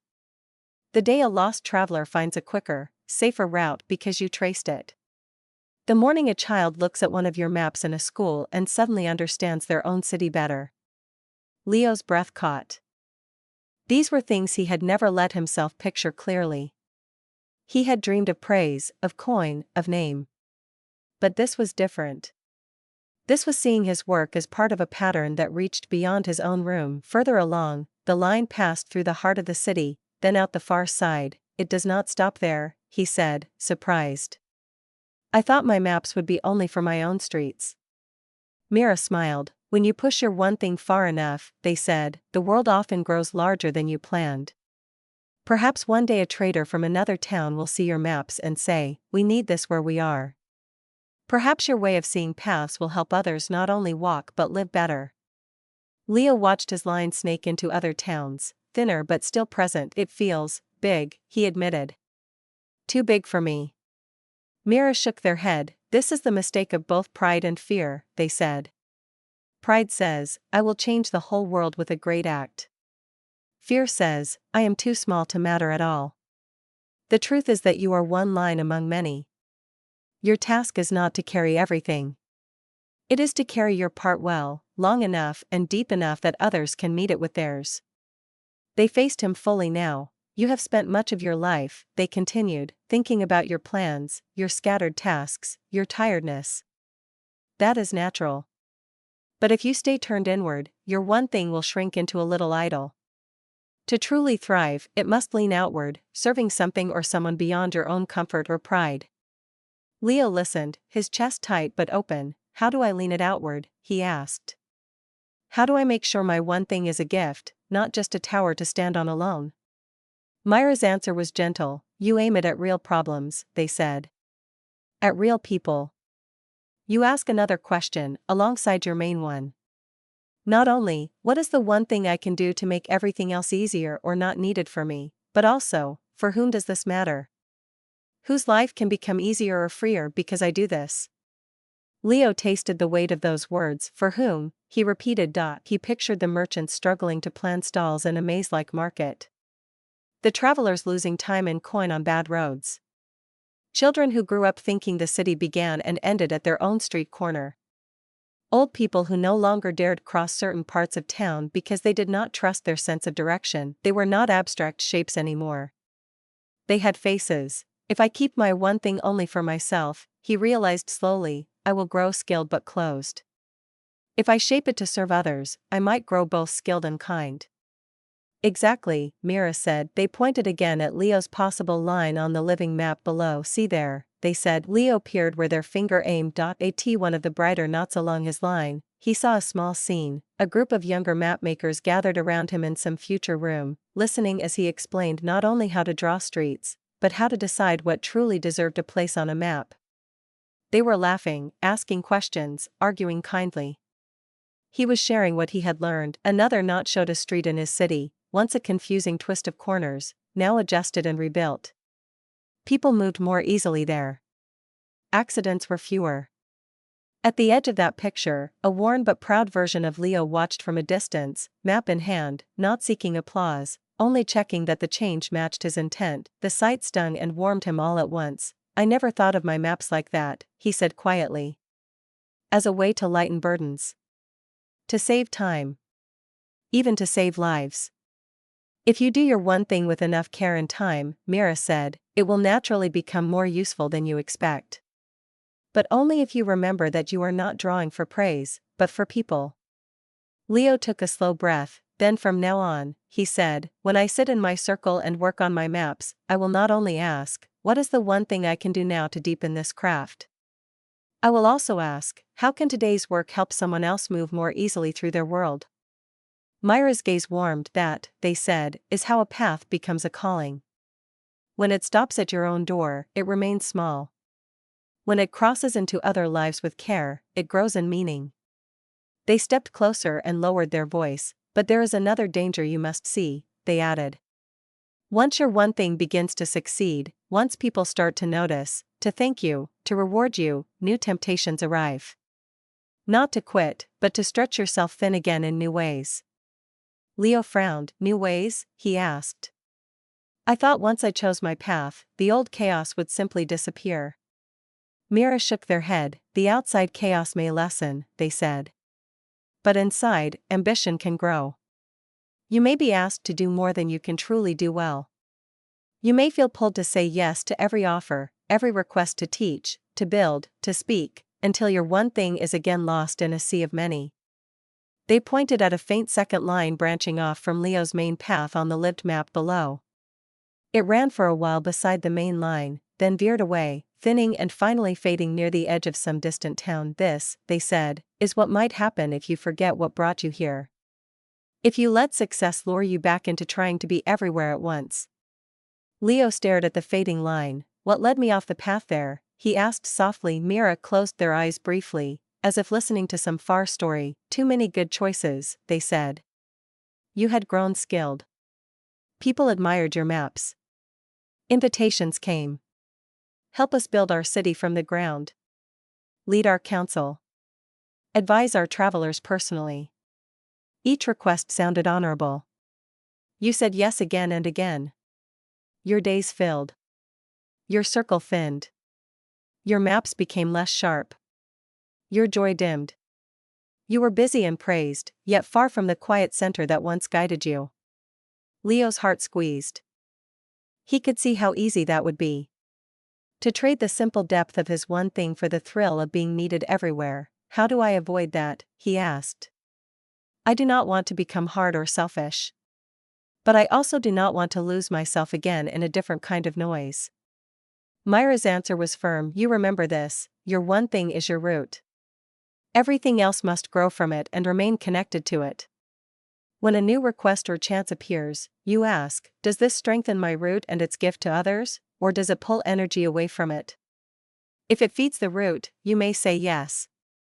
If it starves the root, you must have the courage to say no, even when your pride wants to say yes.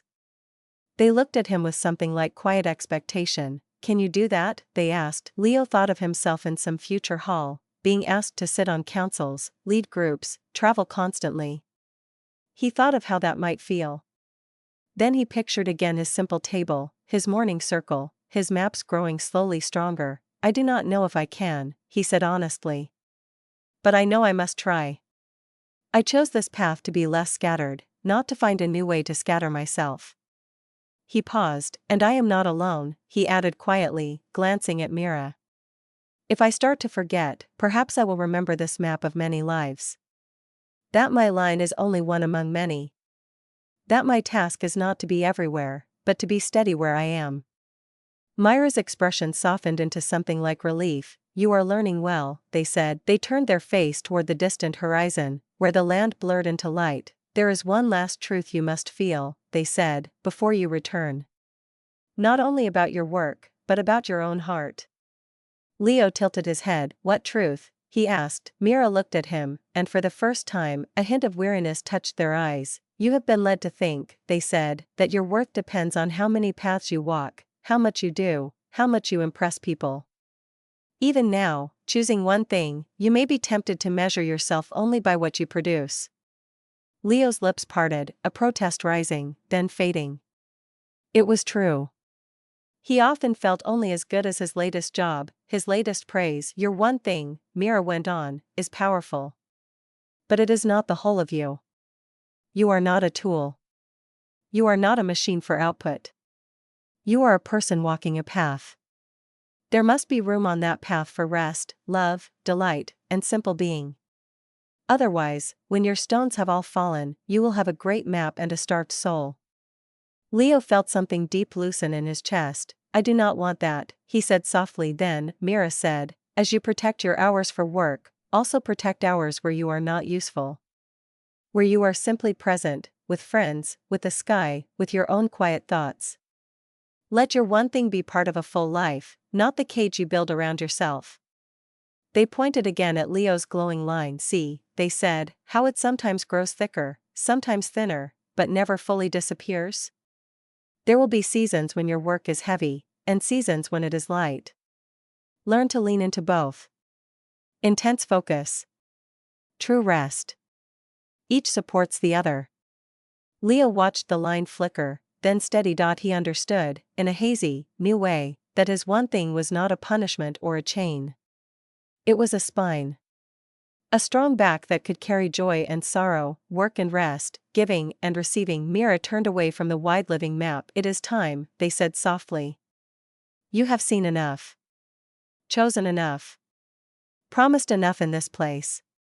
Now your learning must continue in your own streets, with real mornings, real knocks, real mistakes. Leo's heart sped up. Am I ready? He asked. No one ever feels fully ready, Mira answered. That is another trick of the shadows. What matters is that you know where your path begins, what your first stone is, and how to return when you wander. You know these now. They stepped closer, the air around them thickened, trembling slightly. When you wake in your real bed, Mira said, you may wonder if this was all a dream. The city will be loud. The walls will look the same. The old demands and offers will crowd in. But there will be signs. Signs? Leo echoed. Mira touched his chest lightly with 2 fingers. The question, they said. It will still be in you. Rising when you plan your day, when someone asks for your time, when you are tempted to flee into busy nothing. What is the one thing I can do? They touched his forehead. The picture, they said. You will remember the Valley of Stones. The first block with its carved words. The line of falling weight. When you hesitate, you can ask yourself, is what I am about to do a push on my first stone, or a step away from it? They moved their hand to hover over his shoulder, and the feeling, they added. You will recognize the quiet strength you felt in the focus circle when you honored your morning, even here. Your body will remember what it is like to do your one thing first. Follow that feeling. The world around them began to pale. The living map of lines and towns and light drew inward, folding on itself like a closing flower. Leo's heart thudded. Will I see you again? He asked quickly, fear scraping his voice. Myra's face was calm. I am never far, they said. I am in every honest question you ask about what truly matters. I am in the courage it takes to say no, and in the kindness it takes to say yes at the right times. I am in the quiet center of your best hours. They smiled faintly. And if you should wander so far that you no longer remember any of this, they added, then someone else's one thing may cross your path and remind you. That is the grace of living in a world of many lives. The ridge under Leo's feet dissolved into light. The rushing sensation returned, but this time it felt like being lifted, not dropped. Voices and images blurred. The glow dimmed. He heard, faintly, the sound of the city bells. Then his back touched something soft. A mattress. His eyes flew open. He was in his small stone room, the ceiling above him plain and cracked in the familiar way. The first thin light of morning traced a line across the wall. Outside, the market was only just beginning its slow stir. For a long moment, Leo lay still, his heart pounding. Had it all been a dream? He sat up. On the little table beside his bed lay his tools, his pens, his ink, his rolled map of the city. They looked the same as always, but when he swung his legs over the side of the bed and placed his feet on the cool floor, something in his mind moved. A question surfaced, clear and calm. What is the one thing I can do, this morning, so that by doing it, everything else in my day and in my path as a mapmaker will be easier or not needed at all? The answer rose at once. Set and protect your best early hours for drawing and studying maps. Leo stood. The city outside was waking. So, in a new way, was. He walked slowly to his main room, every step feeling both heavy and light, his hand reaching for the chair at his table, when a sudden, sharp knock struck his door, and a familiar voice called his name with urgent force. The knock at the door was sharp, like a stone thrown at still water. Leo froze with one hand on his chair. Another knock followed, faster. Then a voice, muffled by the wood but strong and urgent. Leo. Are you awake? I need you. It was the baker. The room seemed to tilt. A moment ago, the morning had felt fragile and clear, like fresh snow. Now old habits rushed in, loud and quick. You should answer. He needs you. You can draw later. Leo's fingers tightened on the back of the chair. He turned his head toward the door. The question rose again, not as a shout now, but as a steady murmur. What is the one thing I can do, this morning, so that by doing it, everything else in my day and in my path as a mapmaker will be easier or not needed at all? He looked at his table, the ink. The blank space on his map, waiting for the main road to be drawn. The early light leaning gently through the window, as if offering itself. Another knock. Leo. Please, I know you are there. I saw your window. The baker's voice wavered at the edges. There was real worry in it, not just impatience. Leo's heart twisted. He walked slowly to the door, every step feeling like it weighed twice as much as usual. He laid his fingers on the handle, but did not turn it. Who is it? He called, though he already knew. It's Tomas, came the answer. My oven door is broken. The morning bread will be ruined. I need your hands. You're good with hinges. Please. Leo shut his eyes. In the old days, he would have thrown the door open before Tomas had finished speaking, already halfway out, shirt still half tucked. He would have told himself he could draw later. He would have spent the whole morning wrestling with hot metal while his own true work sat untouched. Now, in the soft space between his hand and the handle, He had to decide what kind of man he wanted to be. He thought of the hall of half-lived paths. Of the door with the travelers. Of the many small promises that had pulled him away, one after another, until none of them were whole. He thought of the focus circle. The 3 rules. The hall of days, left and right. His throat felt tight. Is this a fire or a candle? He whispered under his breath. It was a question Mira had planted in him. He pictured Tomas's shop. He had walked past it many times. The baker's oven was old but strong. A broken door was trouble, yes. The bread might be late. Some customers might complain. But no one would die today if Leo did not show up in this exact moment. Not a fire. A candle. He exhaled slowly. His voice came out rough, but he made it gentle. Tomas, he said through the door, I hear you. I want to help. But right now, I am working. These early hours are when I draw my maps. I cannot leave them anymore. Silence from the other side. Leo's heart hammered so hard he could hear it. Finally, the baker spoke, surprised and hurt. Working? Leo, I have seen you half asleep at this hour 100 times. You can draw later. The bread is now. People will be waiting. I will lose coin. Please. Guilt rushed up like a dark wave. You are selfish. You are lazy. You are hiding behind your maps. Leo swallowed. He remembered the shadow's voice in the valley, hissing, everyone needs you more than your work does. He remembered how he had answered it. If I give my best first hours to deepening my craft, I can later help more people, with better maps, clearer guidance, and steadier strength. He leaned his forehead lightly against the cool wood. I am not ignoring you, he said softly. But I have been scattering myself for a long time. I always ran when someone called. My work never grew deep.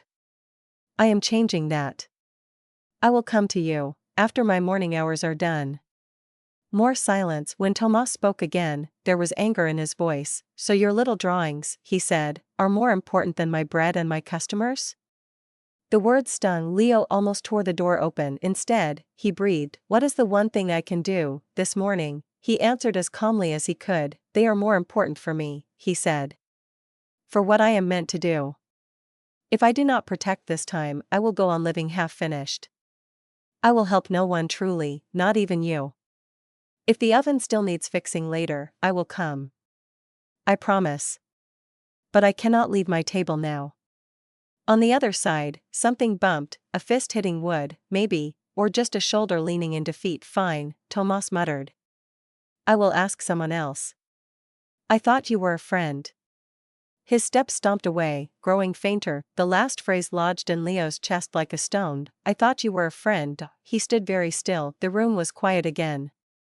The early light had shifted just a little, but it was still soft. He let the hurt burn through him, not pushing it aside, not drowning in it. It would have been easier to open the door and run from the pain of disappointing someone. But he knew where that path led. He had walked it for years. Slowly, he turned away. His legs felt weak as he took his seat at the table. He uncapped his ink. The familiar smell rose. He smoothed the map of the city with careful hands. The main road from the western gate to the central tower still lay unfinished, the line broken in the middle, just as he had left it. His hand trembled when he picked up the pen. Show up messy, he murmured, hearing Myra's voice. Your only duty is to be here, with your tools, giving your best focus you can that day. He set the pen down on the page. For a moment, nothing came. His mind yammered about Tomas's broken oven door, the possible burned bread, the angry customers, the whispered talk Leo used to help everyone. Now he hides behind his paper. He did not try to silence the noise.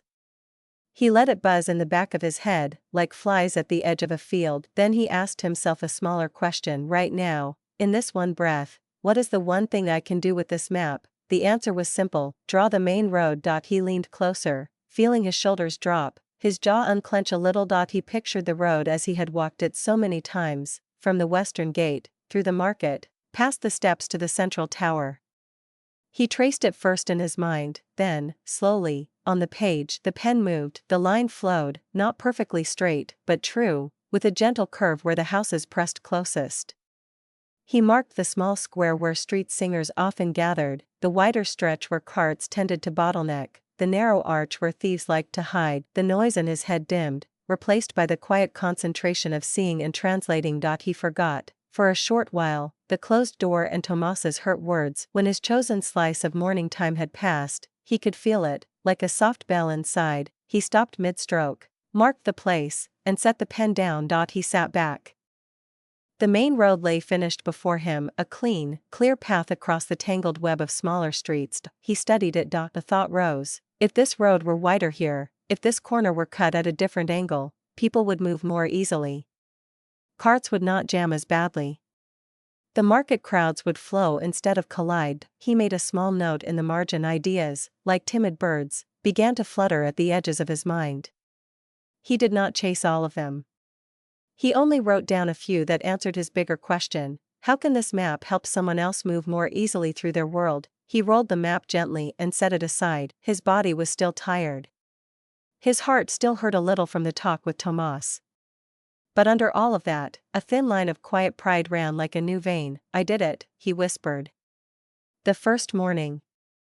He stood and stretched. Only now did he open his door. The market outside was in full noise. Smells of bread, herbs, and sweat mingled in the air.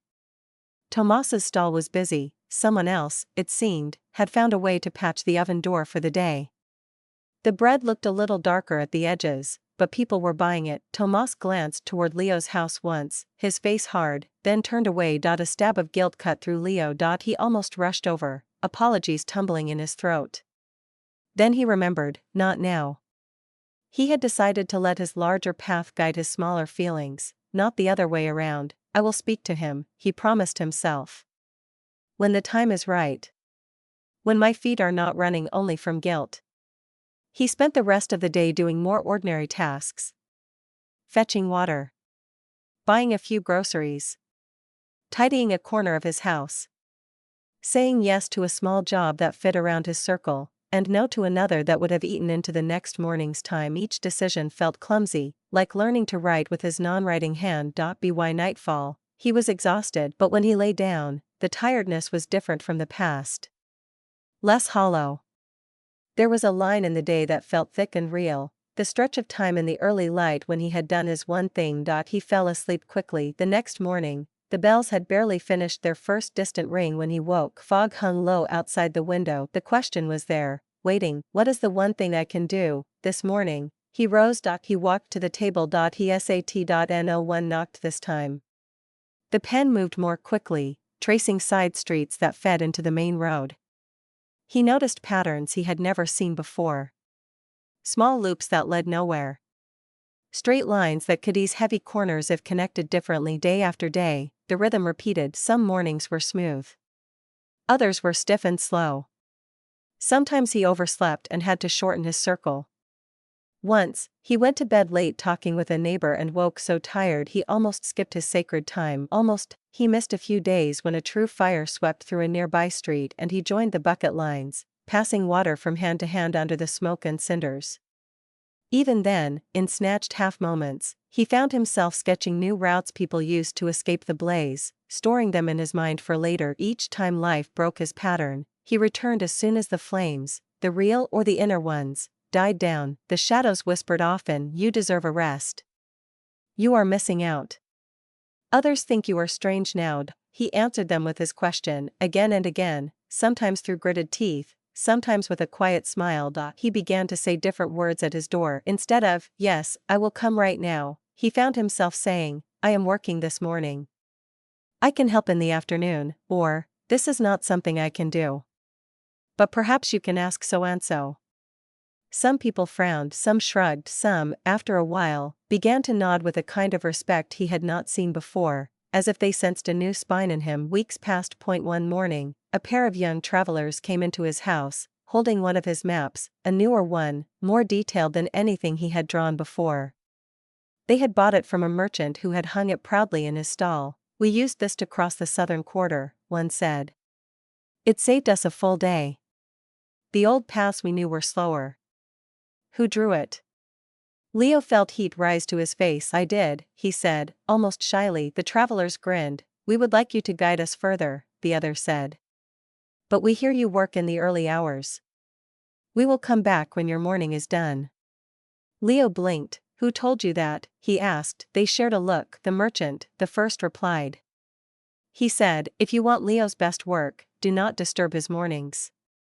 That is when he sharpens his eyes on the city. Leo laughed, surprised and pleased. His circle of time, once secret and fragile, was becoming part of how others saw him.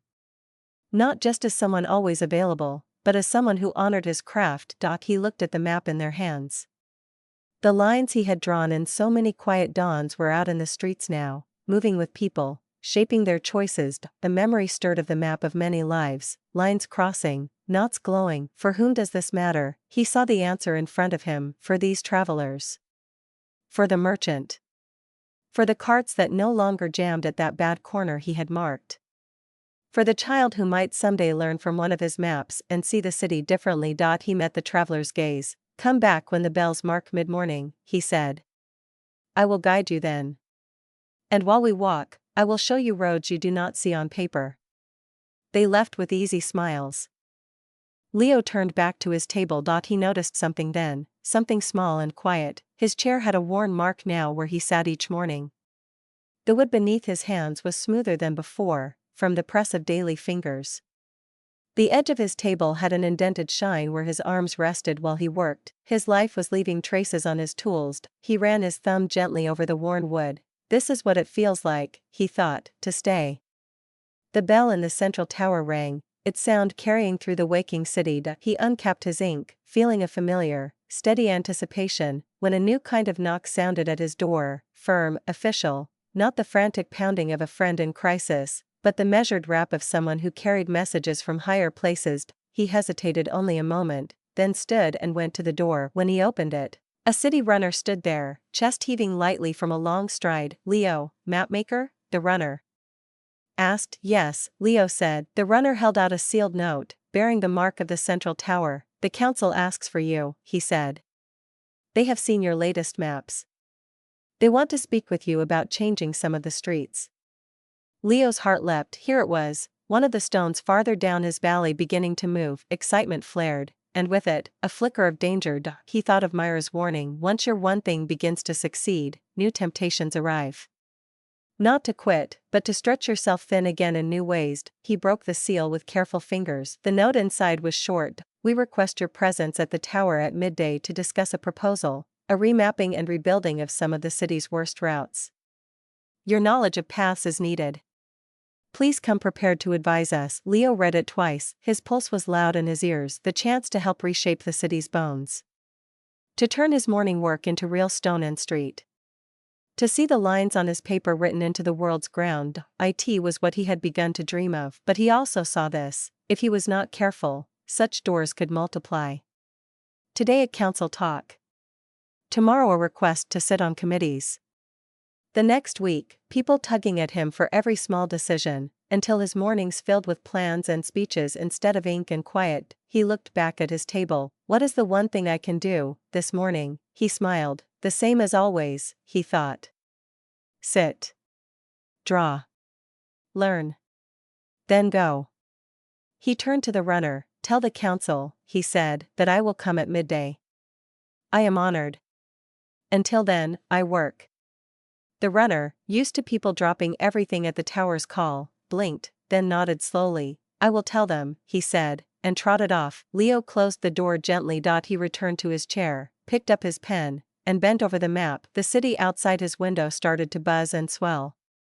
Inside, he drew a new line, a bolder one this time, through a tangle of streets that had always been trouble, imagining how it might be rebuilt. As his pen moved, a feeling rose in him. Deep and quiet. It was no longer just the thrill of being noticed. It was the sense of standing at the center of his own life at last, holding a single, clear thread that ran from his hands out into the wider world. And yet, as the ink dried and the morning moved on, a thin shadow lingered at the edge of his thoughts.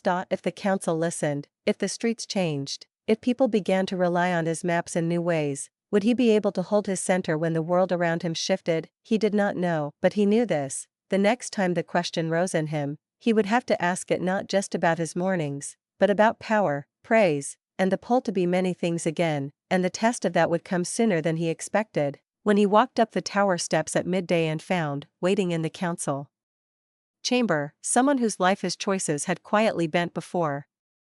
The tower steps spiraled upward, cool stone worn smooth by many feet. Leo climbed them one by one, hand sliding along the central column. Light fell through tall, narrow windows in soft stripes, painting his sleeves as he passed. His morning at the table still clung to him like a quiet scent, the feel of the pen, the curve of the new road he had drawn, the calm of having done his one thing before anything else. It steadied him as the steps drew him higher. At last, he reached a heavy wooden door marked with the council's seal. A guard nodded and pushed it open. Leo stepped into the council chamber. It was a wide, circular room near the top of the tower, with high windows offering views in every direction. The city lay spread below, its streets like tangled veins, its roofs like scales on a living creature. Around a long curved table sat the council members, men and women with lined faces and watchful eyes. A large map of the city hung on the far wall, old and dull, its lines thick and clumsy compared to the ones Leo had begun to draw. The council leader, a woman with iron gray hair twisted into a knot, looked up as Leo entered. "Leo," she said. "Thank you for coming." He bowed his head slightly. "Thank you for asking," he replied. His voice did not shake as much as he had feared. At the table's edge, someone turned to look at him. Leo's heart stumbled. It was Tomas, the baker. He sat there in his flour-dusted clothes, oddly out of place among the finer fabrics.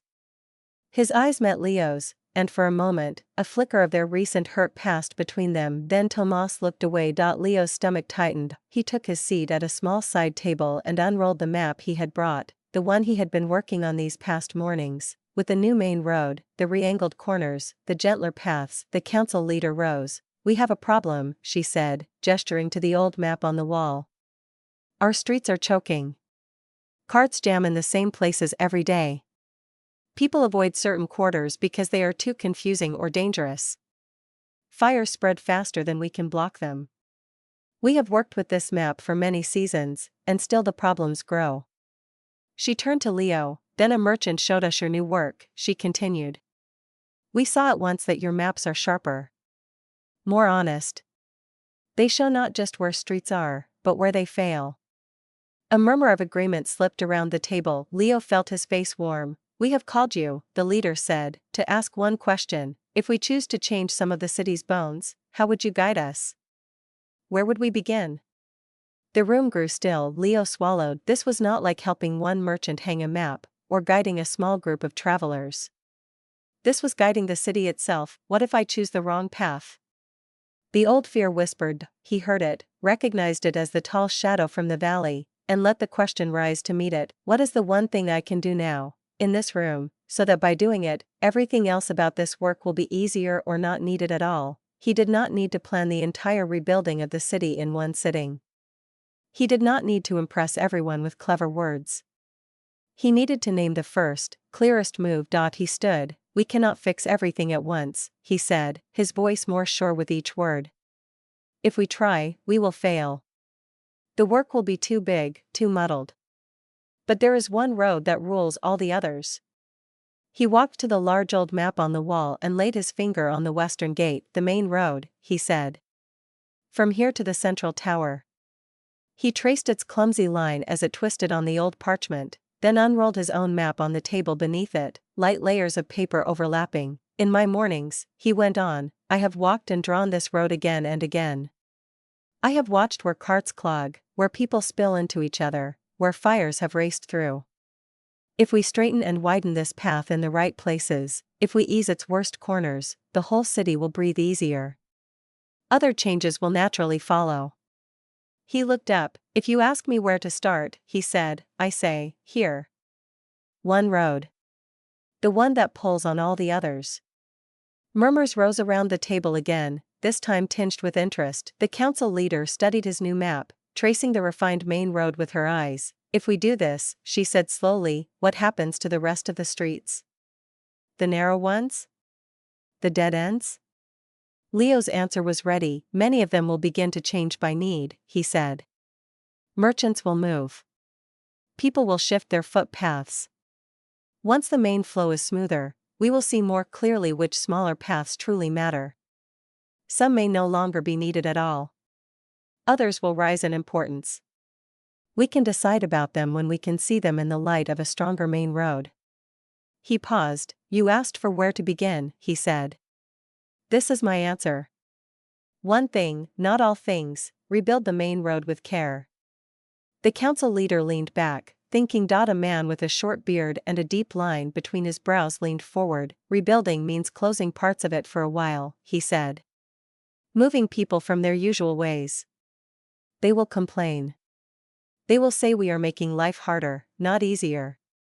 They might, Leo agreed. At first. Change is often noisy. But if we do this with a clear plan, if we explain that it is for this one road only, not the whole city at once, and if, when we finish, people feel the new ease in their steps and wheels, they will understand. He thought of his own mornings. At first, his new routine had felt like a loss. A stolen sleep. A closed door. Only later had it become a gift. It was the same here, just larger. The council leader looked at Tomas. You walk that road every day with your bread carts, she said. What do you think?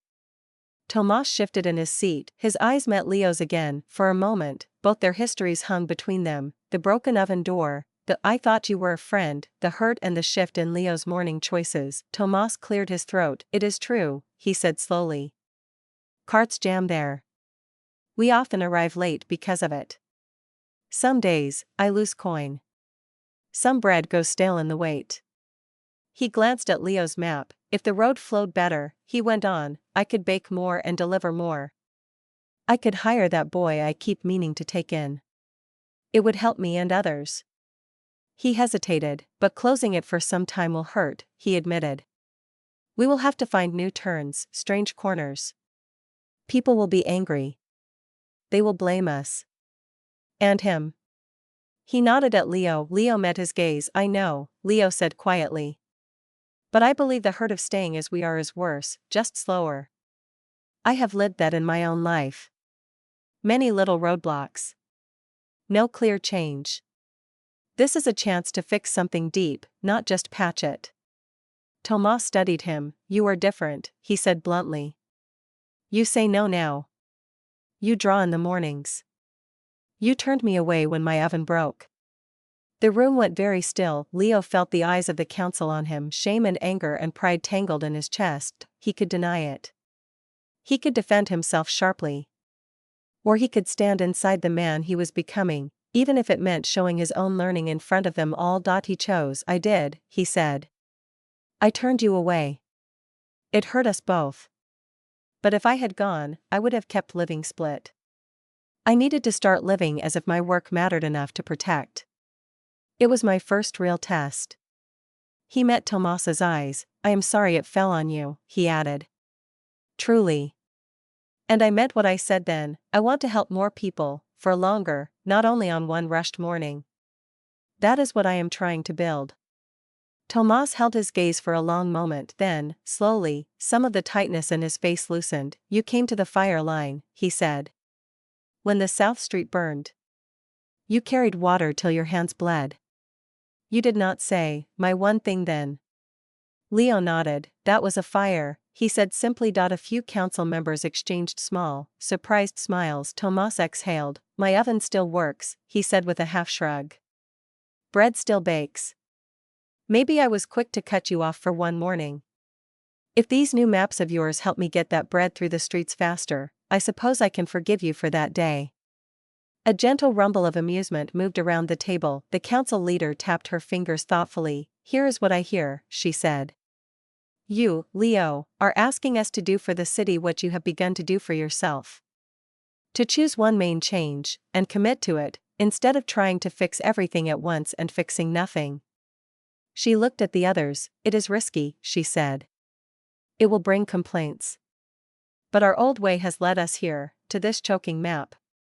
Perhaps it is time to follow someone who has learned to walk one path more deeply. There were nods. A few frowns. Some murmured questions.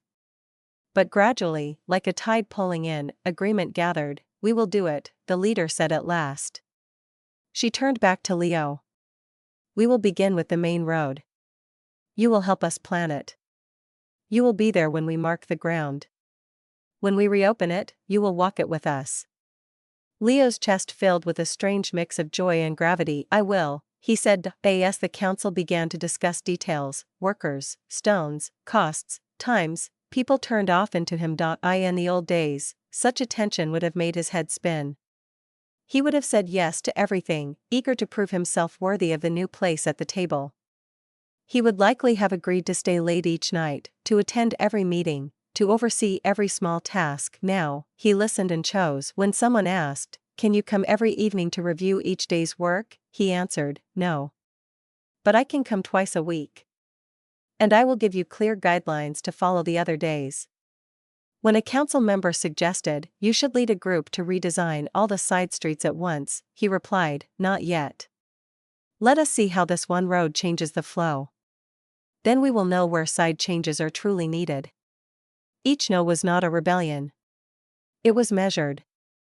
It was aimed at protecting his route, his morning work and his deeper focus. He saw a few council members exchange glances, half annoyed, half impressed. After the meeting, as people rose and papers shuffled, Tomas approached him. They stood together at one of the high windows, looking down at the narrow, twisted main road below, soon to be broken and rebuilt. "I was angry with you," Tomas said without preface. "I know," Leo replied. "I am still, a little," Tomas admitted. Then he sighed. "But I cannot deny what I see. You are clearer now. Stronger. Your maps are better. When you talk, you are not scattered like before. Maybe there is something to this stubborn morning of yours."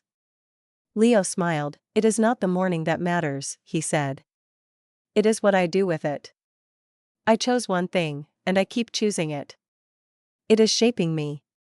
They watched a line of carts inch along the cramped road, wheels catching on ruts. Tomas folded his arms. "You said in there," he murmured, "that this one road pulls on all the others.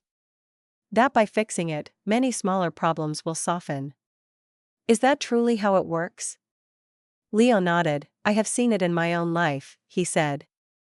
"When I fixed nothing deeply, everything stayed tangled. When I began to fix one core thing, how I spent my best hours, other knots began to loosen. Not by accident. By design." Tomas was quiet for a moment. Then, almost shyly, he asked, What would be my one thing?" Leo turned to him, surprised. "I am a baker," Tomas went on, "I still on the streets. I wake, I knead, I bake, I sell. I thought that was all there was. But if you can change one path and help the whole city breathe, maybe I could change one thing in my own shop that makes everything easier too. Not just for me. For others." Leo thought of the map of many lives, lines crossing, knots glowing. "Only you can truly answer that," he said. "But you can begin with the same question I use. Ask, what is the one thing I can do in my work, so that by doing it, everything else will be easier or not needed at all? Then listen. The answer may not come at once. But if you keep asking, it will rise." Tomas scratched his jaw. "For me," he said slowly. "Maybe it is not a recipe, or a new oven. Maybe it is training someone younger to bake as well as I do. If I had help I trusted, I could rest more. I could deliver better. I could stop worrying I will fall sick and the whole shop will fall with me." He blinked, surprised by his own thought. Leo smiled. "That sounds like a good stone to set," he said. "Small enough to start. Strong enough to matter." Tomas huffed a laugh. "Listen to us," he muttered. "Talking like tower folk." "Tower folk?" Leo repeated, amused. "People who speak of paths and stones and circles," Tomas said, rolling his eyes affectionately. "Next you will tell me my oven has a focus circle." Leo chuckled. "In a way," he said, "it does. Every craft does. It has a place and time that matters more than the rest. We just forget to treat it as sacred." They stood in easy quiet for a moment. Below, the main road shimmered slightly in Leo's mind, overlaid with the version he had drawn. Straighter here, broader there, safer at that corner, kinder at that arch. It was still just ink and plan, but soon, stone.as the days turned to weeks, work began. Stones were lifted. Dust rose. People complained. Carts rattled along temporary side routes. The market's rhythm stumbled, then found new beats. Leo kept his mornings. He woke, sat, drew, refined. He walked the half-built road later in the day, checking it against his maps, speaking with workers, adjusting small details that only someone who had stared at the city's veins for hours could notice. Sometimes, the council pushed for more. Can you add this project too? Will you lead this side effort? Will you attend this late-night gathering? He weighed each ask against his core. Does this feed my root or starve it? Often, his answer was a careful no or not now. Sometimes, it was a yes that fit around his circle of time like a healthy branch around a strong trunk. The shadow still visited. You are missing your chance to be famous, one would purr when he declined a grand offer. If you say no now, they will never ask again. Another would hiss. He answered them with the same truths he had learned in the valley. I would rather walk one path fully than float between many. If they do not respect my need to protect my root, then their offers are not for me. Gradually, their voices grew thinner. One cool morning, months later, the new main road opened. People walked at first, hesitant, then faster, surprised by the extra space, the softer angle at a once sharp corner, the new arch that let light through what had been a dark, narrow bend. Carts rolled with fewer jolts. The morning crowd flowed instead of crashed. Children laughed as they ran along the smoother stretch, their feet lighter. Leo stood at the side, unnoticed, watching. He was content with that. He had his maps in a leather tube at his back. Ink on paper, now written in stone. He felt, in that moment, the falling of a far stone in his valley, not the last, but one much further along than when he had stood, frightened, before the first block. Myra's voice stirred in his memory. You must learn to live not just for your own path, but for something beyond yourself. He saw that now, not as a heavy duty, but as a quiet joy. His one thing had given him a spine, it had also given others ease. As he turned to walk back toward his house, toward his morning table and the next map, he passed a small group of children clustered around a rough drawing scratched into a patch of dust. One of them was tracing a straight line through a jumble of messy ones. We have to start with the main road, the child said to the others, squinting. If we fix that, the rest will follow. Leo smiled as he walked by. He did not stop them. He did not say, I taught the council that. He did not need to. The idea was now loose in the world, leaping from his path to theirs, ready to grow in new ways he could not plan. Back at his house, he stepped inside and closed the door behind him. His table waited. The morning light poured in, soft and steady. He moved to stand where, in his mind, the focus circle lay on the floor. He did not need to see its glowing edge anymore to feel it. The habit had sunk into his bones. Saturday the question rose, like the first bell of the day. What is the one thing I can do, now, so that by doing it, everything else will be easier or not needed at all? Today, the answer was as it had been on the first day. Give these best hours to drawing and studying maps. Tomorrow, it might be planning a teaching hour for younger drawers, or refining the plans for another key street, or resting just enough to return sharper. Whatever it was, it would grow from the same root. Leo picked up his pen. Outside, the city of 1,000 paths slowly, quietly, began to feel the tug of one strong road. Inside, one man followed one clear line, again and again, letting it shape his world, and as his pen moved, the world, in its small but real way, moved with it. That was our story-style journey through the one thing. I'd love to hear from you. What book should we turn into an immersive audio story next for Momentum Mind? Comment the title below and tell me why you want that one. If this helped you see the ideas more clearly or sparked even a little motivation, make sure to like this video and subscribe to Momentum Mind so you don't miss the next audiobook experience. Thanks for listening, and keep building your momentum, one story at a time.